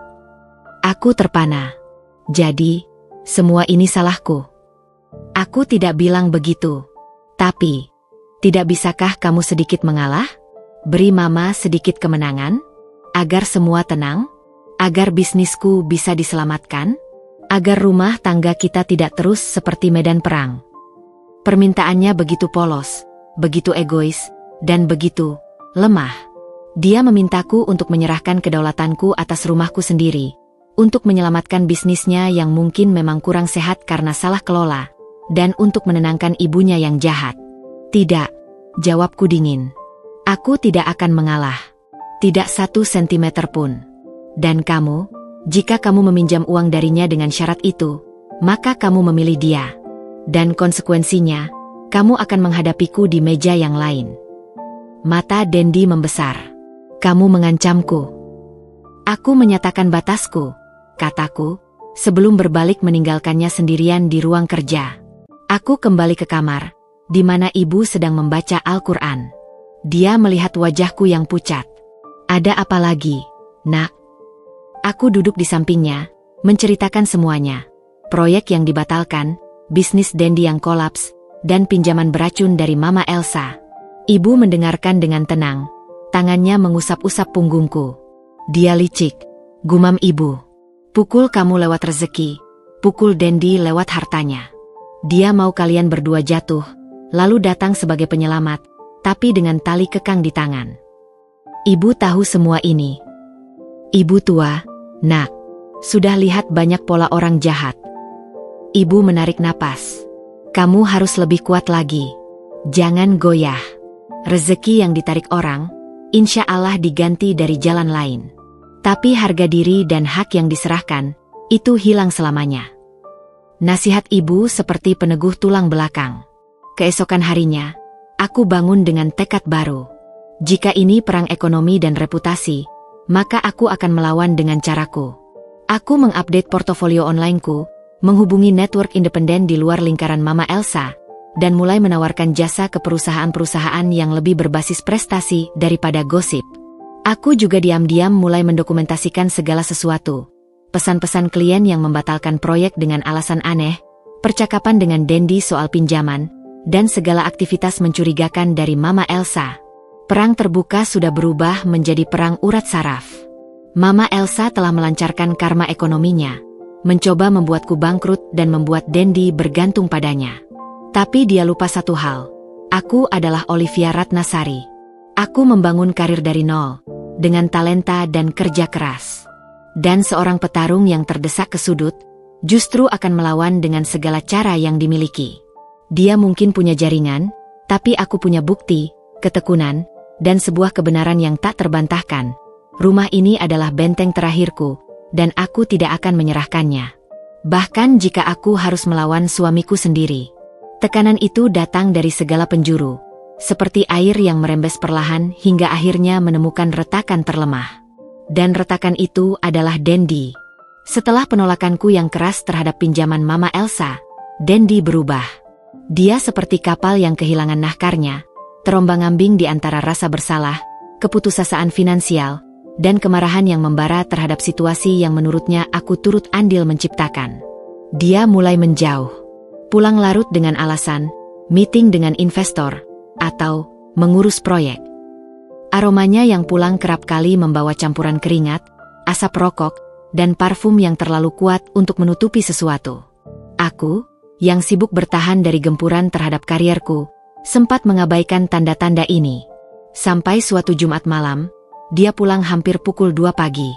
Aku terbangun oleh suara pintu yang dibanting. Aku turun ke ruang keluarga dan menemukannya tergeletak di sofa. Dasinya longgar, baju kusut. "Dendi?" panggilku, menyalakan lampu kecil. Dia mengerang, memalingkan muka. "Biarkan aku sendiri, Liv. Kamu mabuk. Apa yang terjadi?" Dibilangin sendiri. "Gak usah banyak nanya." Suaranya kasar, tidak seperti biasanya. Dalam cahaya remang, kulihat ada bekas lipstik, warna merah menyala yang sama sekali bukan milikku, dikerah ke meja putihnya. Dingin menjalar dari ujung kaki ke seluruh tubuhku. "Dendi, siapa itu?" Dia membalikkan badan, mencoba menyembunyikan kerahnya. "Apaan sih? Capek aku. Gak usah cari-cari kesalahan." Aku mendekat, menarik bahunya dengan paksa. Lipstik itu jelas, seperti tanda klaim di wilayah asing. Jawab aku. "Siapa perempuan itu?" Pertengkaran itu pecah dengan keras, membangunkan ibu yang turun dengan wajah panik. Dendi akhirnya mengaku, dengan mata merah penuh amarah dan air mata. Dia menghabiskan malam dengan teman, minum untuk melupakan tekanan. Tapi soal lipstik, dia tidak ingat. "Mungkin cuma tidak sengaja kena dari orang di bar," katanya, tapi matanya menghindar. Malam itu, untuk pertama kalinya dalam pernikahan kami, tidur terpisah. Aku menggigil di ranjang meskipun AC tidak menyala. Rasa sakit karena pengkhianatan itu lebih menyiksa daripada semua hinaan Mama Elsa. Esoknya, Dendi pamit pagi-pagi tanpa kata maaf. Aku mencoba fokus bekerja, menghubungi kontak-kontak baru, tapi pikiranku terus menerawang pada noda merah di kerah baju itu. Pukul 11 siang, telepon dari rumah sakit. Ibu jatuh di tangga. Jantungku berhenti. Kuburu ke UGD. Ibu terbaring pucat. Kakinya yang terkilir sudah dibalut. Dokter bilang dia pusing mendadak lalu jatuh. Tekanan darahnya tinggi sekali. Ada stres berat yang dialami pasien, kata dokter dengan nada menegur halus. Aku duduk di samping ibu, menggenggam tangannya yang dingin. "Ibu, kenapa tidak bilang kalau tidak enak badan?" Ibu memejamkan mata, air mata menetes dari sudutnya. "Aku dengar kamu berdua bertengkar tadi malam. Sangat keras. Hatiku sakit, nak, seperti diiris-iris. Lalu pagi tadi, Mama Elsa, dia lewat depan kamarku, bilang pelan-pelan, dasar menjadi beban. Bikin anak sendiri selingkuh, bikin cucu-cucu lain malu." Aku mau jawab, tapi dada ini sesak dan gelap. Rasa bersalah dan amarah yang tak terperi menyergapku. Mama Elsa tidak hanya menyerangku dari jauh. Dia masih berani melancarkan serangan langsung ke ibu, di dalam rumah ini, saat aku lengah. Dan Dendi, selingkuhannya, atau apapun itu, adalah pukulan terakhir yang membuat ibu ambruk. Aku merasa seperti terjepit di 3 front sekaligus. Suami yang berselingkuh dan tak bisa diandalkan. Mertua yang seperti ular berbisa, selalu siap menyuntikkan racun. Dan ibu tercinta yang sakit karena ulah mereka berdua. Diriku sendiri terasa hancur. Karir sedang terpuruk, dan energi hampir habis. Di sisi tempat tidur ibu, aku menangis diam-diam. Inikah akhirnya? Aku kalah? Kekuatanku selama ini hanya ilusi? Mama Elsa, dengan kelicikannya, berhasil menghancurkan sandaran ekonomiku, merenggangkan hubunganku dengan suami, dan sekarang hampir membunuh ibuku dengan kata-kata. Aku hampir menyerah. Hampir saja kuangkat telepon dan menelepon Dendi untuk bilang, "Aku menyerah. Atur saja apa mau ibumu. Asal ibu selamat." Tapi sebelum jari-jariku menyentuh layar, ibu membuka matanya. Dia melihat wajahku yang basah. Dengan tenaga yang tersisa, dia memegang tanganku. Jangan sampai seperti ibu, Liv," bisiknya. Suaranya lirih tapi jelas. Dulu ibu selalu diam, selalu mengalah, berpikir itu akan membawa damai. Lihat hasilnya? Ibu diinjak-injak, kamu dibesarkan dalam bayang-bayang ketakutan. Jangan beri mereka kemenangan. Kamu harus kuat. Untuk kamu, untuk ibu, untuk semua perempuan yang tidak punya suara. Pandangan matanya, meski lemah, terlihat seperti baja. Di sana ada api perlawanan yang tidak pernah padam, yang selama ini tertutup oleh kerendahan hatinya. Kata-kata itu seperti siraman air kehidupan. Aku mengusap air mata, menarik napas dalam-dalam. Ibu benar. Menyerah bukanlah pilihan. Menyerah berarti mengizinkan kejahatan Mama Elsa dan kelemahan Dendi menang. Menyerah berarti mengkhianati perjuangan ibu seumur hidupnya. Aku mencium kening ibu. Ibu istirahat. Ibu tidak akan mendengar teriakan lagi. Tidak akan ada lagi kata-kata jahat di telinga ibu. Aku janji. Malam itu, setelah memastikan ibu tertidur nyenyak dengan bantuan obat, aku tidak pulang ke rumah. Aku menyewa kamar di rumah sakit untuk menemani ibu. Dari sana, aku menelepon seorang teman hukum yang bisa dipercaya. Riani, aku butuh bantuan. Aku butuh detektif swasta yang baik dan diskret. Liv? Kenapa? Apa yang terjadi? Suara Riani waspada. Aku punya dugaan kuat suamiku berselingkuh, dan mertuaku terlibat dalam upaya merusak karir dan kesehatan keluargaku. Aku butuh bukti. Bukti konkret untuk apapun yang akan aku lakukan ke depannya. Ada hening sejenak di seberang telepon. Ini serius, ya? Oke. Aku kenal orangnya. Dia baik dan profesional. Tapi, Liv, ini artinya kamu siap untuk semua kemungkinan. Lebih siap daripada membiarkan ibuku mati pelan-pelan karena stres.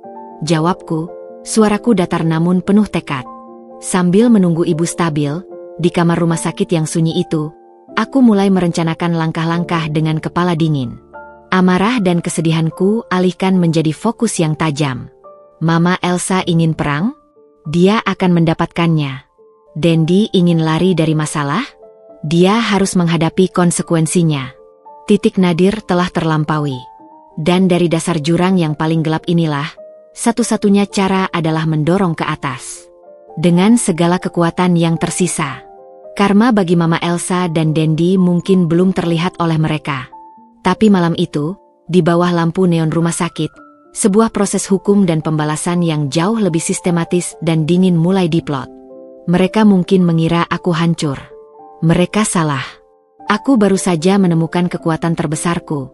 Tidak ada lagi yang kuhargai dari mereka. Tidak ada cinta untuk Dendi yang harus dipertahankan. Tidak ada rasa hormat untuk Mama Elsa yang harus dijaga. Yang ada hanyalah sebuah misi, melindungi ibu dan membawa keadilan, dengan cara apapun yang diperlukan. Perang dingin sudah usai. Sekarang, waktunya untuk aksi nyata. 2 minggu berlalu sejak ibu dirawat. 2 minggu yang penuh dengan kebisuan yang bermuatan, rutinitas rumah sakit, dan bisikan-bisikan investigasi. Aku pulang ke rumah hanya untuk mengambil pakaian dan keperluan, menghindari kontak dengan Mama Elsa yang kadang kulihat lalu lalang dengan senyum tipis yang sekarang lebih mirip cemok. Dendi datang menjenguk ibu beberapa kali, dengan wajah penuh penyesalan dan tangan kosong. Percakapan kami dingin, terbatas pada kabar kesehatan ibu. Tapi di balik layar, detektif swasta yang direkomendasikan Riani, Pak Gunawan, bekerja dengan efisien. Laporan pertamanya sudah aku terima via email terenkripsi seminggu setelah ibu masuk rumah sakit. Isinya membuat perutku mual. Foto-foto Dendi keluar masuk sebuah apartemen mewah di kawasan SCBD, kadang terlihat lesu, kadang terlihat gugup. Belum ada bukti konkret perselingkuhan, tapi polanya jelas. Dia menghabiskan banyak waktu di tempat yang bukan kantor atau rumah. Laporan kedua, yang datang di akhir minggu kedua, jauh lebih meledak. Pukul 10 malam, aku sedang duduk di samping ibu yang sudah tertidur. Laptop terbuka di pangkuanku. Email Pak Gunawan masuk dengan subjek, "Update penting, silakan baca di lingkungan privat." Jantungku berdebar kencang. Aku mengambil earphone dan membukanya. Isinya bukan hanya teks.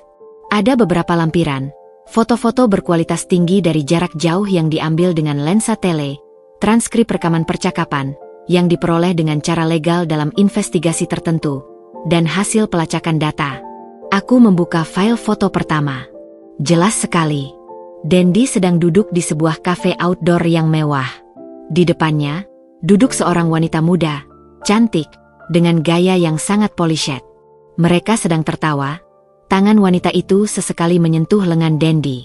Wanita itu, aku mengenalinya. Riana.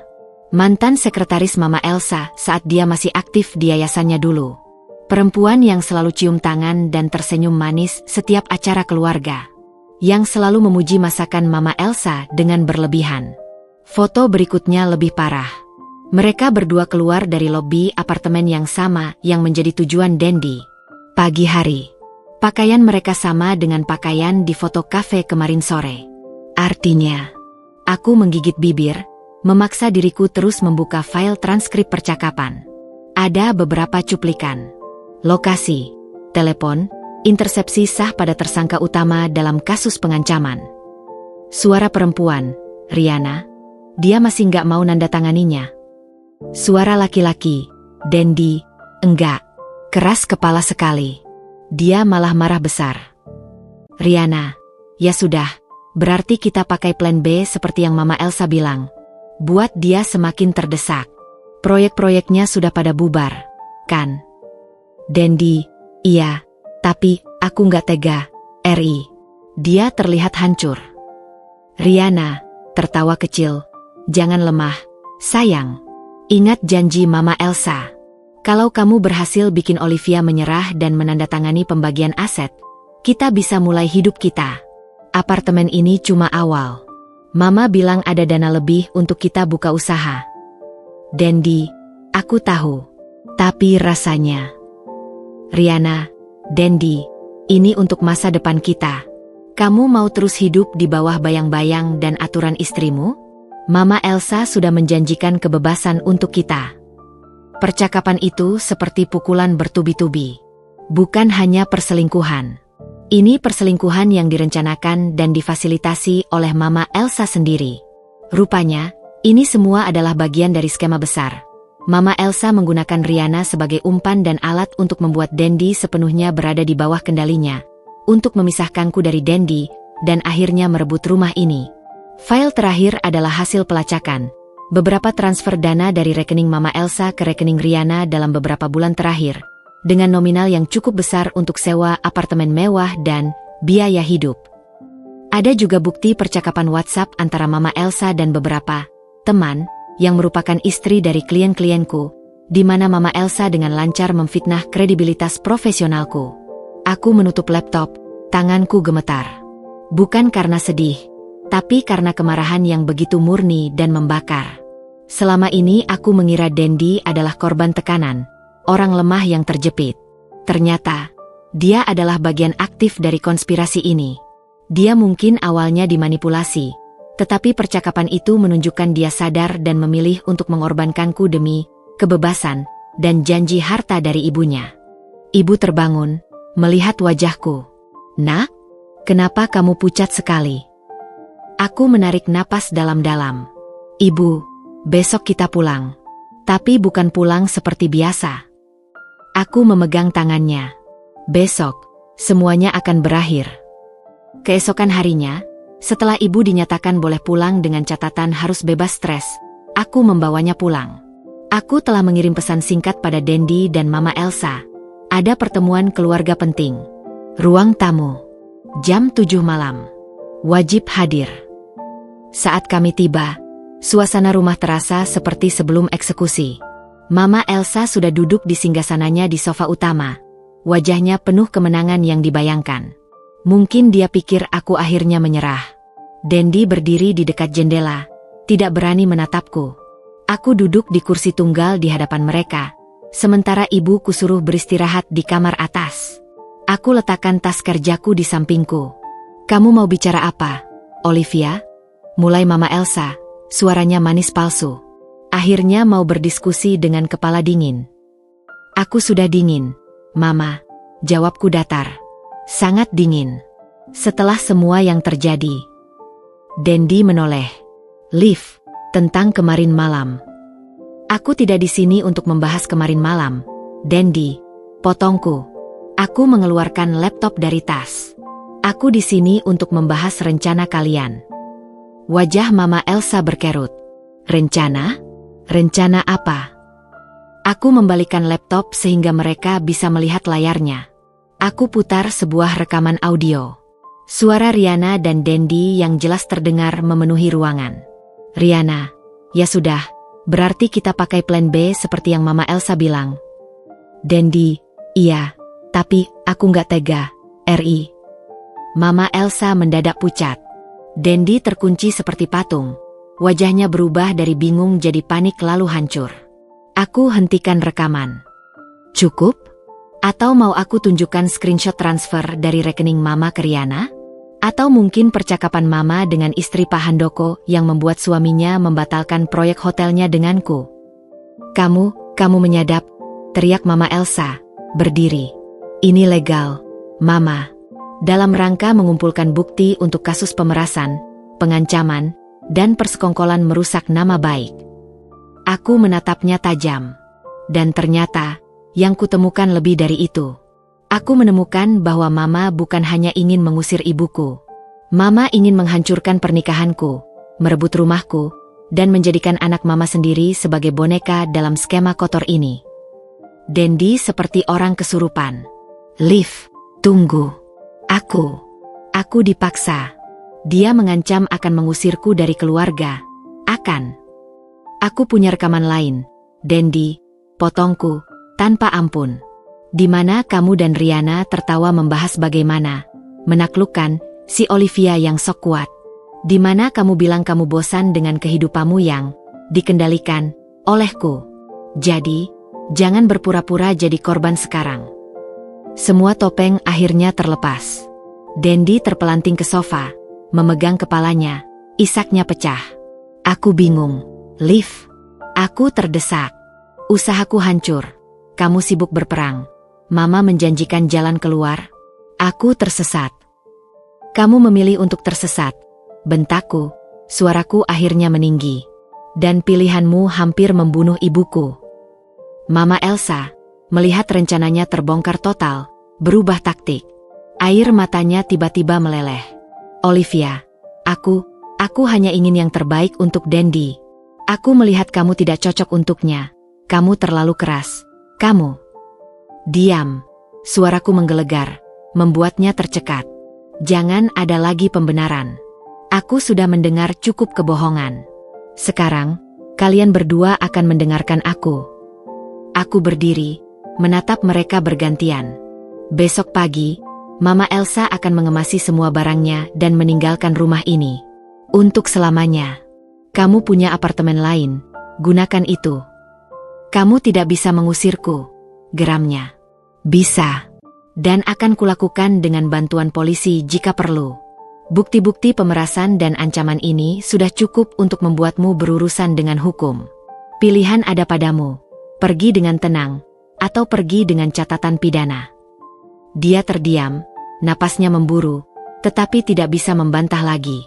Lalu aku menoleh ke Dendi, yang sedang menatapku dengan mata penuh kengerian dan penyesalan. Dan kamu, Dendi, kamu punya pilihan. Tetap menjadi boneka ibumu, ikut dia pergi, dan kita selesaikan semuanya di meja pengadilan dengan gugatan cerai serta tuntutan atas persekongkolan merusak nama baik. Atau... Dendi mengangkat kepalanya, ada secercah harapan yang rapuh di matanya. Atau, lanjutku, suaraku lebih pelan namun tegas. Kamu memutuskan untuk berhenti menjadi korban skema ibumu sendiri. Kamu mengakui semua kesalahanmu, bersedia menjalani terapi untuk belajar menjadi pribadi yang independen dan bertanggung jawab, dan kita coba membangun ulang dari nol. Tapi itu harus dengan syarat. Tidak ada lagi hubungan dengan ibumu dalam hal apapun, kecuali hubungan darah yang terjaga jarak. Dan kamu harus berjuang membuktikan perubahan itu setiap hari. Aku memberikan pilihan itu bukan karena aku masih mencintainya. Tidak saat ini. Tapi karena aku melihat secercah manusia yang tersesat di balik semua pengkhianatan itu. Dan karena, di tengah semua kekacauan ini, aku masih percaya pada janji pernikahan kami dulu. Janji yang dibuat sebelum Mama Elsa meracuninya. Dendi menangis terisak-isak. Aku mau pilihan kedua, Liv. Aku mau berubah. Aku mau lepas dari semua ini. Tolong, beri aku kesempatan. Mama Elsa melihat putranya. Ekspresinya berubah dari marah menjadi terluka yang mendalam. Karma terbesar baginya tiba bukan dari aku, tetapi dari putra kandungnya sendiri yang memilih untuk lepas dari cengkeramannya. Kamu memilih dia daripada ibumu. Bisik Mama Elsa, suaranya lirih dan pecah. Dendi mengangkat wajahnya yang basah, menatap ibunya untuk pertama kalinya dengan keberanian. Aku memilih untuk tidak menjadi orang jahat seperti yang Mama ajarkan. Aku memilih untuk tidak menghancurkan orang yang mencintaiku. Aku memilih untuk jadi manusia. Kata-kata itu seperti pisau terakhir. Mama Elsa terhuyung mundur. Lalu tanpa sepatah kata lagi, dia berbalik dan berjalan tertatih-tatih ke kamarnya. Pintu ditutup dengan pelan. Suara yang jauh lebih menyayat daripada bentakan.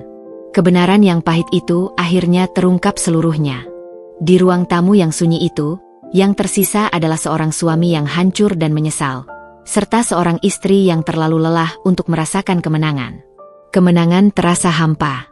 Tapi setidaknya, kebenaran telah membebaskan kami semua dari jaring kebohongan. Sekarang, tersisa pertanyaan terberat. Apakah dari puing-puing ini, sesuatu yang baru bisa dibangun? Atau ini hanyalah awal dari sebuah akhir? Malam itu, aku tahu satu hal. Perang mungkin mendekati akhir, tetapi pemulihan akan menjadi pertempuran yang sama sulitnya. Kemenangan di ruang tamu itu tidak membawa euforia. Yang ada hanyalah kelelahan yang menusuk tulang dan sebuah medan puing-puing yang harus segera diamankan sebelum bisa dibangun ulang.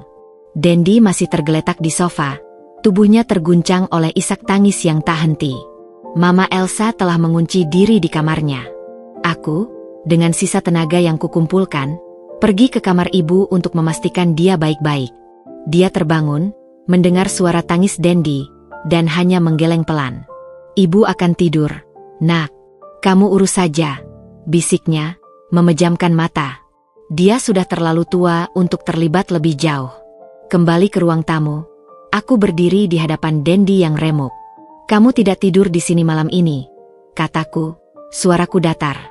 Ambil beberapa pakaian, pergi ke hotel, atau ke apartemen kantormu. Kita butuh ruang. Dendi mengangkat wajah penuh air mata. Liv, aku. Sekarang bukan waktunya untuk penyesalan atau janji. Dendi, potongku. Sekarang waktunya bertindak. Pergi. Dan besok pagi, jam 9, kita bertemu di kantor pengacara Riani. Jika kamu serius dengan pilihanmu, kamu akan datang dengan kepala dingin dan siap menghadapi konsekuensi. Dia mengangguk pelan, seperti anak kecil yang ditegur. Aku tidak punya energi untuk merasa kasihan. Yang kubutuhkan sekarang adalah strategi yang jelas, garis depan yang baru. Begitu Dendi pergi dengan koper kecil, aku mengunci semua pintu dan jendela. Lalu, di tengah keheningan rumah yang tiba-tiba terasa sangat luas dan kosong, aku menelepon Riani. Rin, aku butuh pertemuan besok pagi. Dendi akan datang. Jam 9, kantorku. Aku sudah siapkan beberapa draft, jawab Riani, profesional. Dia datang sebagai apa? Klien bersama, atau pihak lawan?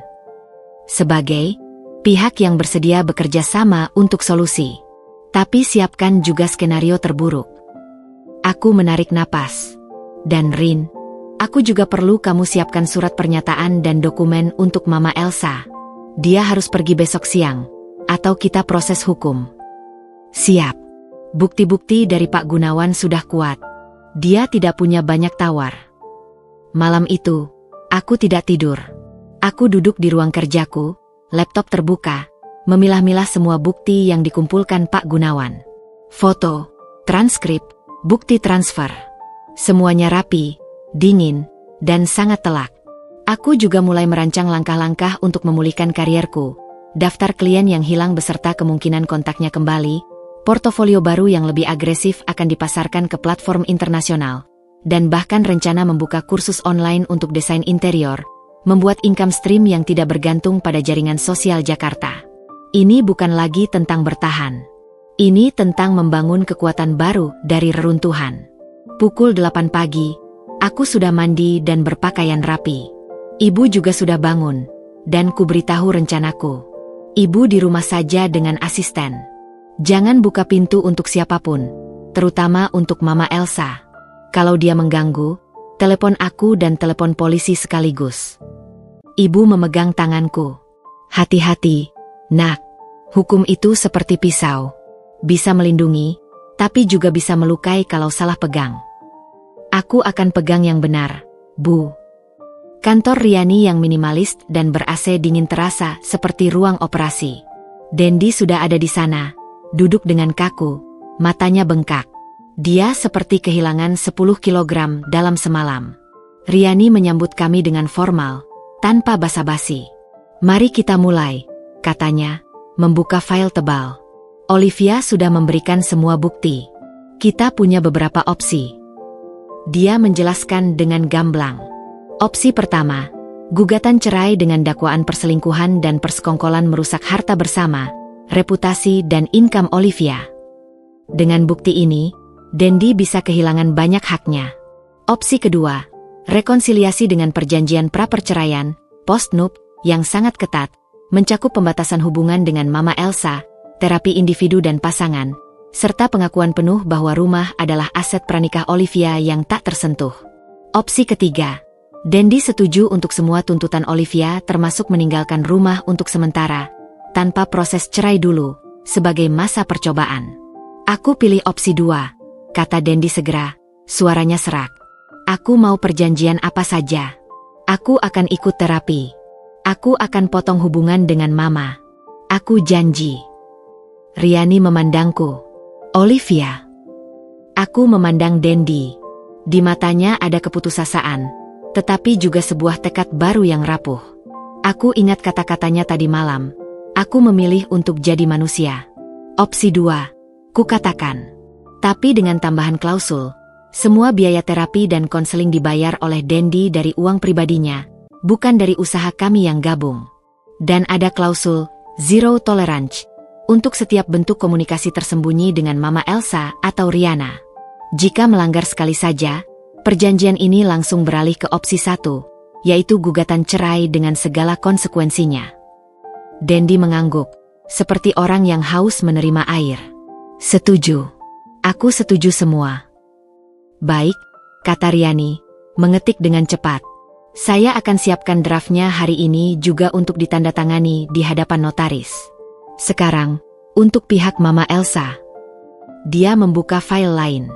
"Berdasarkan bukti pemerasan dan ancaman, kita bisa melaporkannya. Tapi Olivia bilang ingin memberi opsi damai dulu." "Iya," jawabku. "Aku ingin dia pergi dengan sadar akan kekalahannya, tetapi tanpa kita harus membeban sistem pengadilan. Tapi damai dengan syarat kita." Riani mengangguk, lalu mengeluarkan sebuah surat yang sudah diprint. Ini adalah surat pernyataan dan perjanjian untuk Elsa Darmawati. Isinya, pengakuan bahwa rumah ini milik Olivia, permintaan maaf tertulis kepada Ibu Olivia, komitmen untuk tidak mengganggu keluarga ini lagi, dan kesediaan untuk mengganti kerugian materi yang sudah terbukti dari pembatalan proyek Olivia, yang kita hitung kasar sekitar 200 juta. Jika tidak ditandatangani sebelum jam 5 sore hari ini, kita langsung laporkan ke polisi dengan seluruh bukti. Aku membaca surat itu. Bahasa hukumnya keras dan tanpa celah. "Bagus. Siapa yang akan menyampaikan?" tanya Riani. Aku memandang Dendi. "Kamu," kataku padanya. "Ini adalah bagian dari komitmenmu. Kamu yang menyampaikan ultimatum ini ke ibumu. Kamu yang memastikan dia menandatanganinya, atau kamu yang akan membawa bukti-bukti itu ke polisi?" Dendi tampak seperti akan muntah, tapi dia menelan ludah dan mengangguk. Aku akan lakukan." Kami pulang dengan draft perjanjian dan surat untuk Mama Elsa. Suasana di rumah masih mencekam. Dendi, dengan tangan gemetar, mengetuk pintu kamar ibunya. "Mama, kita perlu bicara." Setengah jam kemudian, aku mendengar suara teriakan, tangisan, dan kemudian, keheningan. Aku menunggu di ruang kerja, jantung berdebar kencang. Pintu terbuka. Dendi masuk. Wajahnya pucat tapi ada ketegasan baru di bahunya. Di tangannya ada surat yang sudah ditandatangani. Di bagian kompensasi materi, ada coretan dan nominal akhir yang disepakati, 150 juta. Aku tidak mempermasalahkan itu. Uang bukan tujuan utama. Dia akan transfer besok. Dan dia akan pergi dalam 2 jam. Aku akan bantu mengemasi, kata Dendi, suaranya hampa. Aku mengangguk. Baik. Proses kepindahan Mama Elsa berlangsung dalam senyap yang memilukan. Dia tidak menatapku atau ibu sama sekali. Wajahnya seperti topeng lilin yang retak. Saat mobil jasa pindahan membawa barang-barang terakhirnya, dia berhenti di depan pintu, masih membelakangi kami. "Kamu menang, Olivia," bisiknya, suaranya serak dan penuh kepahitan yang tak terperi. Tapi kemenangan atas keluarga sendiri itu rasanya hampa. "Tunggu saja." Aku tidak menjawab. Aku hanya menutup pintu setelah mobilnya menjauh. Dunia di seberang pintu itu sudah bukan urusanku lagi. Malam kedua setelah pengusiran, rumah terasa berbeda. Udara lebih ringan, meskipun muatan emosi masih berat. Dendi tidur di kamar guest room, sesuai perjanjian. Ibu makan malam di meja makan tanpa perlu melihat ke sekeliling dengan takut. Di ruang kerjaku, aku menandatangani perjanjian postnup bersama Dendi di hadapan notaris online. Dokumen itu mengikat secara hukum. Perlindunganku kini tidak lagi hanya berupa sertifikat rumah, tetapi juga sebuah kontrak yang melindungi sisa-sisa pernikahan kami, jika itu bisa diselamatkan. Konsolidasi selesai. Aset dan batas hukum sudah diamankan. Strategi jangka pendek berhasil, mengamankan rumah, mengusir ancaman, dan mengikat komitmen Dendi dengan cara yang bisa dieksekusi. Tapi saat aku memandang keluar jendela, melihat langit Jakarta yang berpolusi cahaya, aku tahu ini baru babak baru. Memulihkan trust dengan Dendi adalah gunung yang lebih tinggi. Membangun kembali karir yang sengaja dihancurkan adalah maraton. Dan memastikan ibu benar-benar pulih dari trauma ini adalah prioritas utama. Aku menarik napas dalam. Senjata-senjata hukum telah kupasang. Sekarang, waktunya untuk pekerjaan yang lebih halus, lebih manusiawi, dan mungkin lebih sulit. Memperbaiki semua yang retak, dimulai dari diriku sendiri. Perang besar mungkin sudah usai, tetapi masa rekonsiliasi dan rekonstruksi, dengan semua rasa sakit, terapi, dan ketidakpastiannya, baru saja dimulai. Dan untuk itu, aku harus kuat bukan sebagai prajurit, tetapi sebagai seorang manusia yang terluka yang masih mau berusaha bangkit. Surat pernyataan yang ditandatangani Mama Elsa dan transfer 150 juta ke rekeningku hanyalah gencatan senjata, bukan perdamaian. Aku tahu itu. Mama Elsa bukan tipe yang menyerah begitu saja.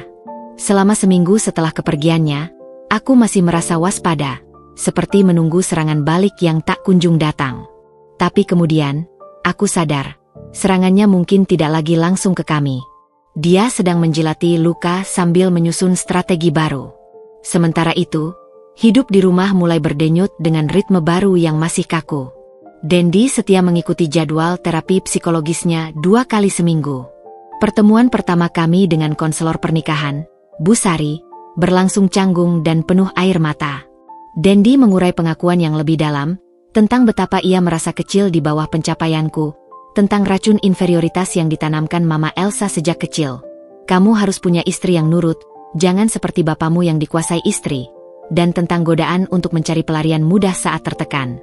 Aku juga bicara tentang rasa dikhianati, tentang beban ganda menjadi tulang punggung sekaligus diharapkan selalu lembut, tentang sakitnya melihat ibu dihina. Terapi itu melelahkan, tapi seperti membuka bisul. Nanahnya keluar, sakit sekali, tapi setidaknya luka itu mulai bersih. Ibu perlahan mulai seperti dirinya lagi. Dia mulai berani pergi sendiri ke pasar dekat rumah, menyapa tetangga, dan bahkan bergabung dengan komunitas ibu-ibu pengajian kompleks. Senyumnya mulai sampai ke mata. Itulah satu-satunya kemenangan yang benar-benar membuat hatiku hangat. Tapi karma yang sesungguhnya untuk Mama Elsa datang dari arah yang tak terduga, dan dengan cara yang jauh lebih elegan daripada yang bisa kurencanakan. Suatu sore, telepon dari Bibi Rina, adik Mama Elsa, meneleponku langsung. "Olivia, kita perlu bicara. Bisa ketemu besok? Ada hal penting tentang Elsa yang melibatkan nama keluarga." Suaranya serius, tanpa nada menuduh. Aku setuju. Pertemuan di sebuah hotel lounge yang tenang.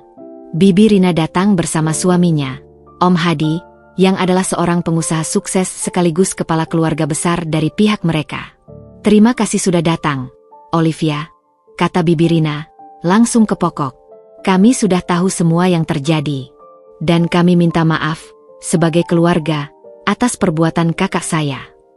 Aku mengangguk, menunggu. Om Hadi melanjutkan, kami tidak hanya ingin minta maaf. Kami ingin bertindak. Elsa, keburukannya sudah merembet. Setelah kejadian di rumahmu, beberapa temannya mulai berani bicara.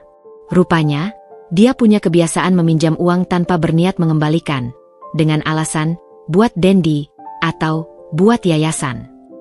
Dia juga menggunakan nama keluarga kami untuk mendapatkan proyek-proyek amal yang uangnya tidak semuanya sampai. Aku terkejut. Aku tahu Mama Elsa manipulatif, tapi tidak sampai sejauh itu. Yang paling parah, Bibi Rina menurunkan suara.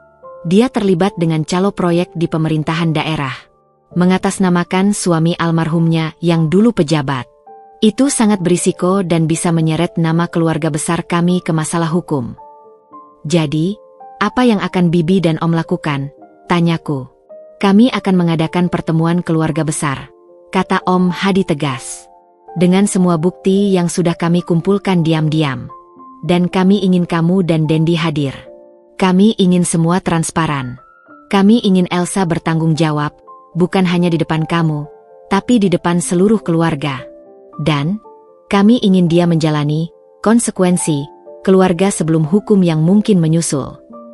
Ini jauh melampaui harapanku. Aku mengira keluarga besar akan membela Mama Elsa. Ternyata, mereka justru ingin membersihkan noda. Aku akan hadir.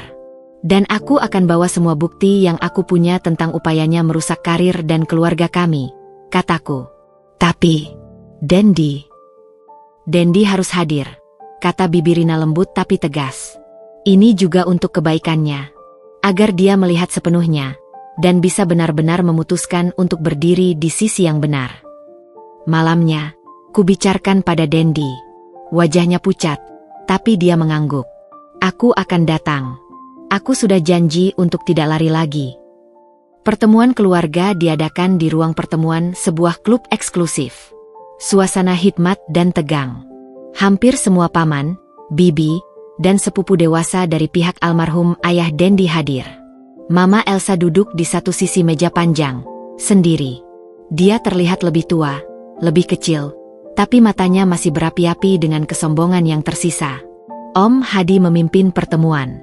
Dengan metodis, dia memaparkan semua temuan, laporan keuangan yayasan yang janggal, surat-surat pinjaman yang tidak pernah dilunasi, testimoni dari beberapa teman yang dirugikan, dan yang membuat ruangan mendesis, dukungan dari seorang pejabat yang menyatakan Mama Elsa mengatasnamakan keluarga untuk janji proyek fiktif.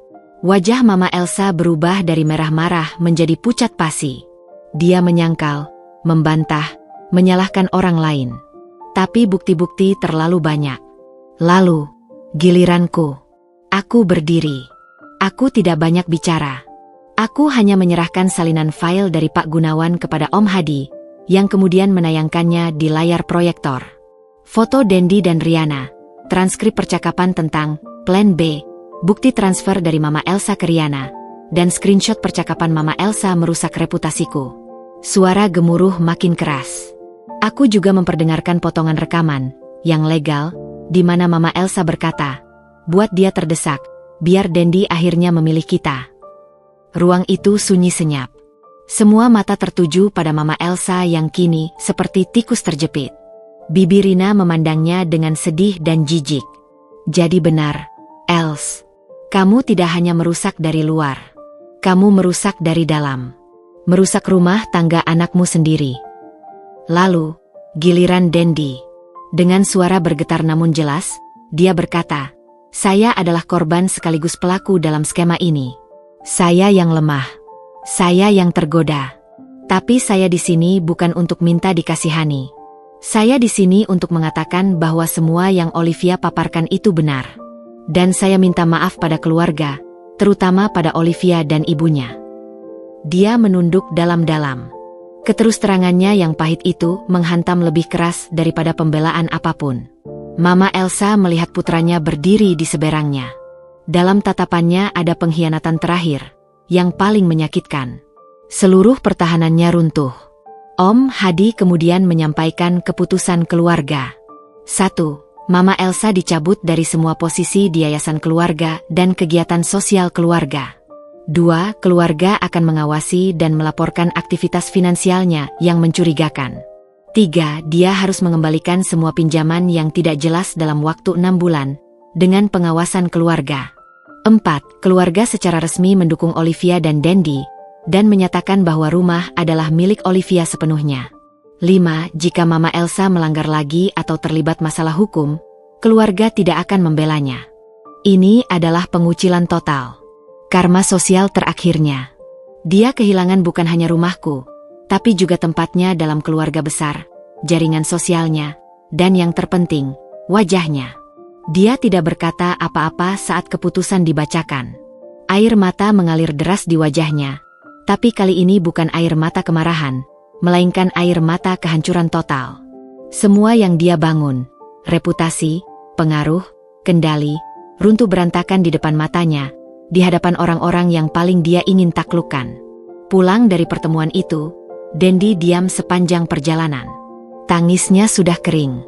Di mobil, dia berkata, "Aku seperti baru menyaksikan ibuku dihukum mati secara sosial." Dia menghukum dirinya sendiri. "Dandy," jawabku lembut. Dia menabur angin, dan hari ini dia menuai badai. Badai itu bernama karma. Dan ia datang bukan dari tanganku, melainkan dari buah perbuatannya sendiri yang akhirnya terlalu busuk untuk ditutupi. Mama Elsa kini benar-benar sendirian, dikucilkan, dengan hutang dan masa depan yang suram. Kejahatannya telah berbalik memakannya sendiri. Tapi di tengah kepuasan melihat keadilan ditegakkan, ada secercah kesedihan. Bukan untuknya, tapi untuk semua kerusakan yang telah ditimbulkannya. Dan untuk Dandy, yang harus menyaksikan kejatuhan ibunya sendiri. Karma mungkin telah tiba, tapi luka yang ditinggalkannya masih perlu waktu sangat lama untuk sembuh. Dan bagian selanjutnya adalah memastikan bahwa kami, aku, Dandy, ibu, tidak ikut tenggelam dalam meruntuhkan kehancurannya. Kami harus membangun perahu yang lebih kuat dari puing-puing itu. Keputusan keluarga besar adalah pukulan final yang meruntuhkan sisa-sisa kekuatan Mama Elsa. Setelah pertemuan itu, dia benar-benar menghilang dari peredaran. Menurut kabar dari Bibi Rina, dia menjual apartemen pribadinya yang mewah untuk melunasi sebagian hutang-hutangnya, lalu pindah ke sebuah rumah kecil sederhana di pinggiran kota, jauh dari lingkaran sosial lamanya. Konon, hidupnya kini sepi. Tidak ada arisan, tidak ada acara charity, tidak ada sanjungan. Hanya seorang wanita tua yang harus menghadapi bayangan kejahatannya sendiri dalam kesendirian. Aku dan Dandy sekali waktu membawakannya paket sembako dan obat-obatan rutin. Itu bukan rekonsiliasi, tapi kewajiban kemanusiaan. Setiap kunjungan, dia menerima kami dengan diam, wajahnya telah kehilangan cahaya kesombongan, digantikan oleh kerut-kerut kepahitan dan penyesalan yang mungkin terlalu dalam untuk diungkapkan. Dia tidak pernah lagi menyebut nama ibu, atau rumah, atau masa lalu. Hanya pertanyaan singkat tentang kesehatan, dan kemudian sunyi. Itu adalah karma yang lebih kejam dari apapun. Dikurung dalam penjara kesepian yang dia bangun sendiri. Sementara itu, di rumah kami, musim semi yang panjang dan perih akhirnya mulai menunjukkan tunasnya. Prosesnya tidak dramatis, tapi bertahap, seperti penyembuhan luka dalam. Dandy berkomitmen penuh pada terapinya. Dia tidak hanya sekadar datang, tapi benar-benar membuka diri, menganalisis pola pikirnya, dan belajar untuk berkomunikasi tanpa defensif atau manipulasi. Usahanya yang dulu hampir kolaps, pelan-pelan dibangkitkannya kembali. Kali ini, dengan prinsip yang berbeda, transparan, sustainable, dan tanpa campur tangan toksik. Aku melihat perubahan kecil tapi signifikan. Dia mulai bisa mengakui kesalahan tanpa mengulanginya, bisa meminta tolong tanpa rasa gengsi, dan bisa menghargai batasan. Hubungan kami tidak serta-merta kembali romantis. Lebih seperti dua sekutu yang terluka, belajar untuk percaya lagi. Kami mulai memiliki date night, mingguan, sederhana, hanya makan malam berdua atau nonton film di rumah. Percakapan kami mulai bisa membahas masa depan, bukan hanya masa lalu. Cinta yang tersisa rasanya berbeda, lebih dewasa, lebih sadar, dan lebih teruji. Ibu, Sumiati, adalah bukti hidup dari ketangguhan. Dia tidak hanya pulih, tapi berkembang. Komunitas pengajiannya berkembang menjadi usaha kecil-kecilan catering kue tradisional. Namanya mulai dikenal di kompleks sebagai Mbak Sum yang kue nastarnya enak.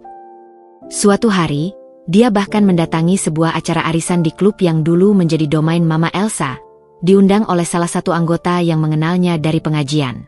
Dia pergi dengan kebaya terbaiknya, kepala tegak. Aku tidak menemaninya, tapi dari ceritanya, dia diterima dengan baik. Itu adalah kemenangan kecilnya yang sangat besar bagiku. Karierku juga menemukan jalur baru. Setelah membuktikan bahwa sabotase Mama Elsa adalah akar pembatalan proyek, beberapa klien lama menghubungiku kembali dengan permintaan maaf. Tapi aku memilih untuk tidak sepenuhnya kembali ke jalur lama. Aku menggunakan kompensasi dari Mama Elsa dan tabunganku untuk meluncurkan studio desain kecil-kecilan yang berfokus pada desain ramah difabel dan ramah lingkungan. Sebuah niche yang kusukai dan bebas dari politik jaringan sosial. Proyek pertamaku, sebuah kafe yang bisa diakses oleh kursi roda, mendapat perhatian media lokal. Ini bukan lagi tentang uang besar, tapi tentang dampak dan kepuasan batin. 1 tahun setelah malam pesta keluarga yang mengubah segalanya, kami mengadakan acara kecil di rumah. Hanya untuk kami bertiga, aku, Dendi, dan ibu. Kami merayakan ulang tahun pernikahan kami yang ke-6, yang hampir gagal mencapai tahun ke-5. Aku punya sesuatu, kata Dendi saat dessert disajikan. Dia mengambil sebuah map. Bukan map sertifikat rumah, tapi sesuatu yang lain. Ini, dia membuka map, menunjukkan selembar kertas. Surat kuasa dan pernyataan notaris. Aku secara resmi melepas hak apapun, sekarang dan di masa depan, atas kepemilikan rumah ini. Ini sudah murni dan mutlak milik Olivia. Aku terkejut. Dendi, kita sudah punya perjanjian postnup. Itu sudah cukup. Tidak, dia geleng kepala. Matanya berkaca-kaca tapi tegas. Ini bukan tentang hukum lagi, Liv. Ini tentang aku. Aku harus melepaskan ini sepenuhnya, dari hatiku. Agar aku tidak punya bayang-bayang hak atau klaim sedikitpun. Agar aku tinggal di sini bukan karena itu hakku, tapi karena diundang olehmu. Dan agar kita bisa suatu hari nanti membeli rumah baru bersama-sama, dengan kontribusi yang seimbang, dan dengan nama kita berdua. Dari nol. Ibu tersenyum, matanya juga basah. Aku memandangi surat itu, lalu memandangi Dendi. Ini adalah bentuk pertanggungjawaban tertinggi yang bisa dia berikan. Bukan paksaan hukum, tapi pemberian sukarela dari kesadaran. Aku terima, bisikku, menitikkan air mata. Tapi simpan saja ini. Aku percaya padamu. Dia mengangguk, lalu melipat surat itu dan memasukkannya ke dalam amplop.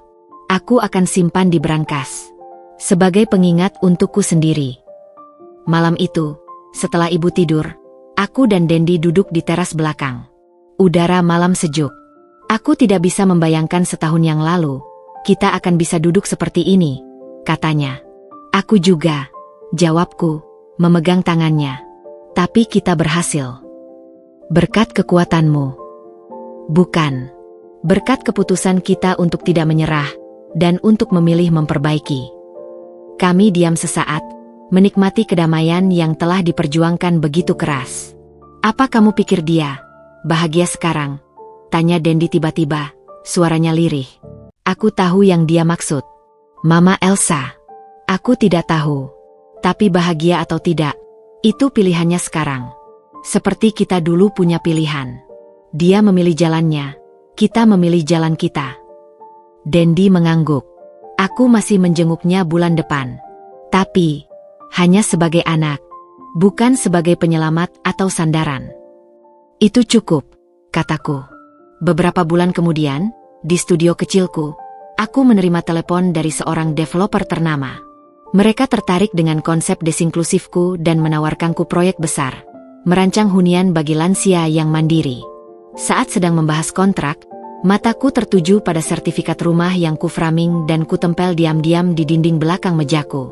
Bukan sebagai pamer, tapi sebagai pengingat. Dulu, selembar kertas itu adalah senjata, tameng, dan bukti kekuatanku. Sekarang, ia hanya menjadi bagian dari sejarah. Kekuatanku yang sejati tidak lagi berasal dari kepemilikan atas tanah dan bangunan, tapi dari kepemilikan atas diriku sendiri, atas kebenaran yang kuperjuangkan, dan atas kedamaian yang berhasil kubangun kembali dari puing-puing. Aku menandatangani kontrak dengan nama lengkapku, Olivia Ratnasari.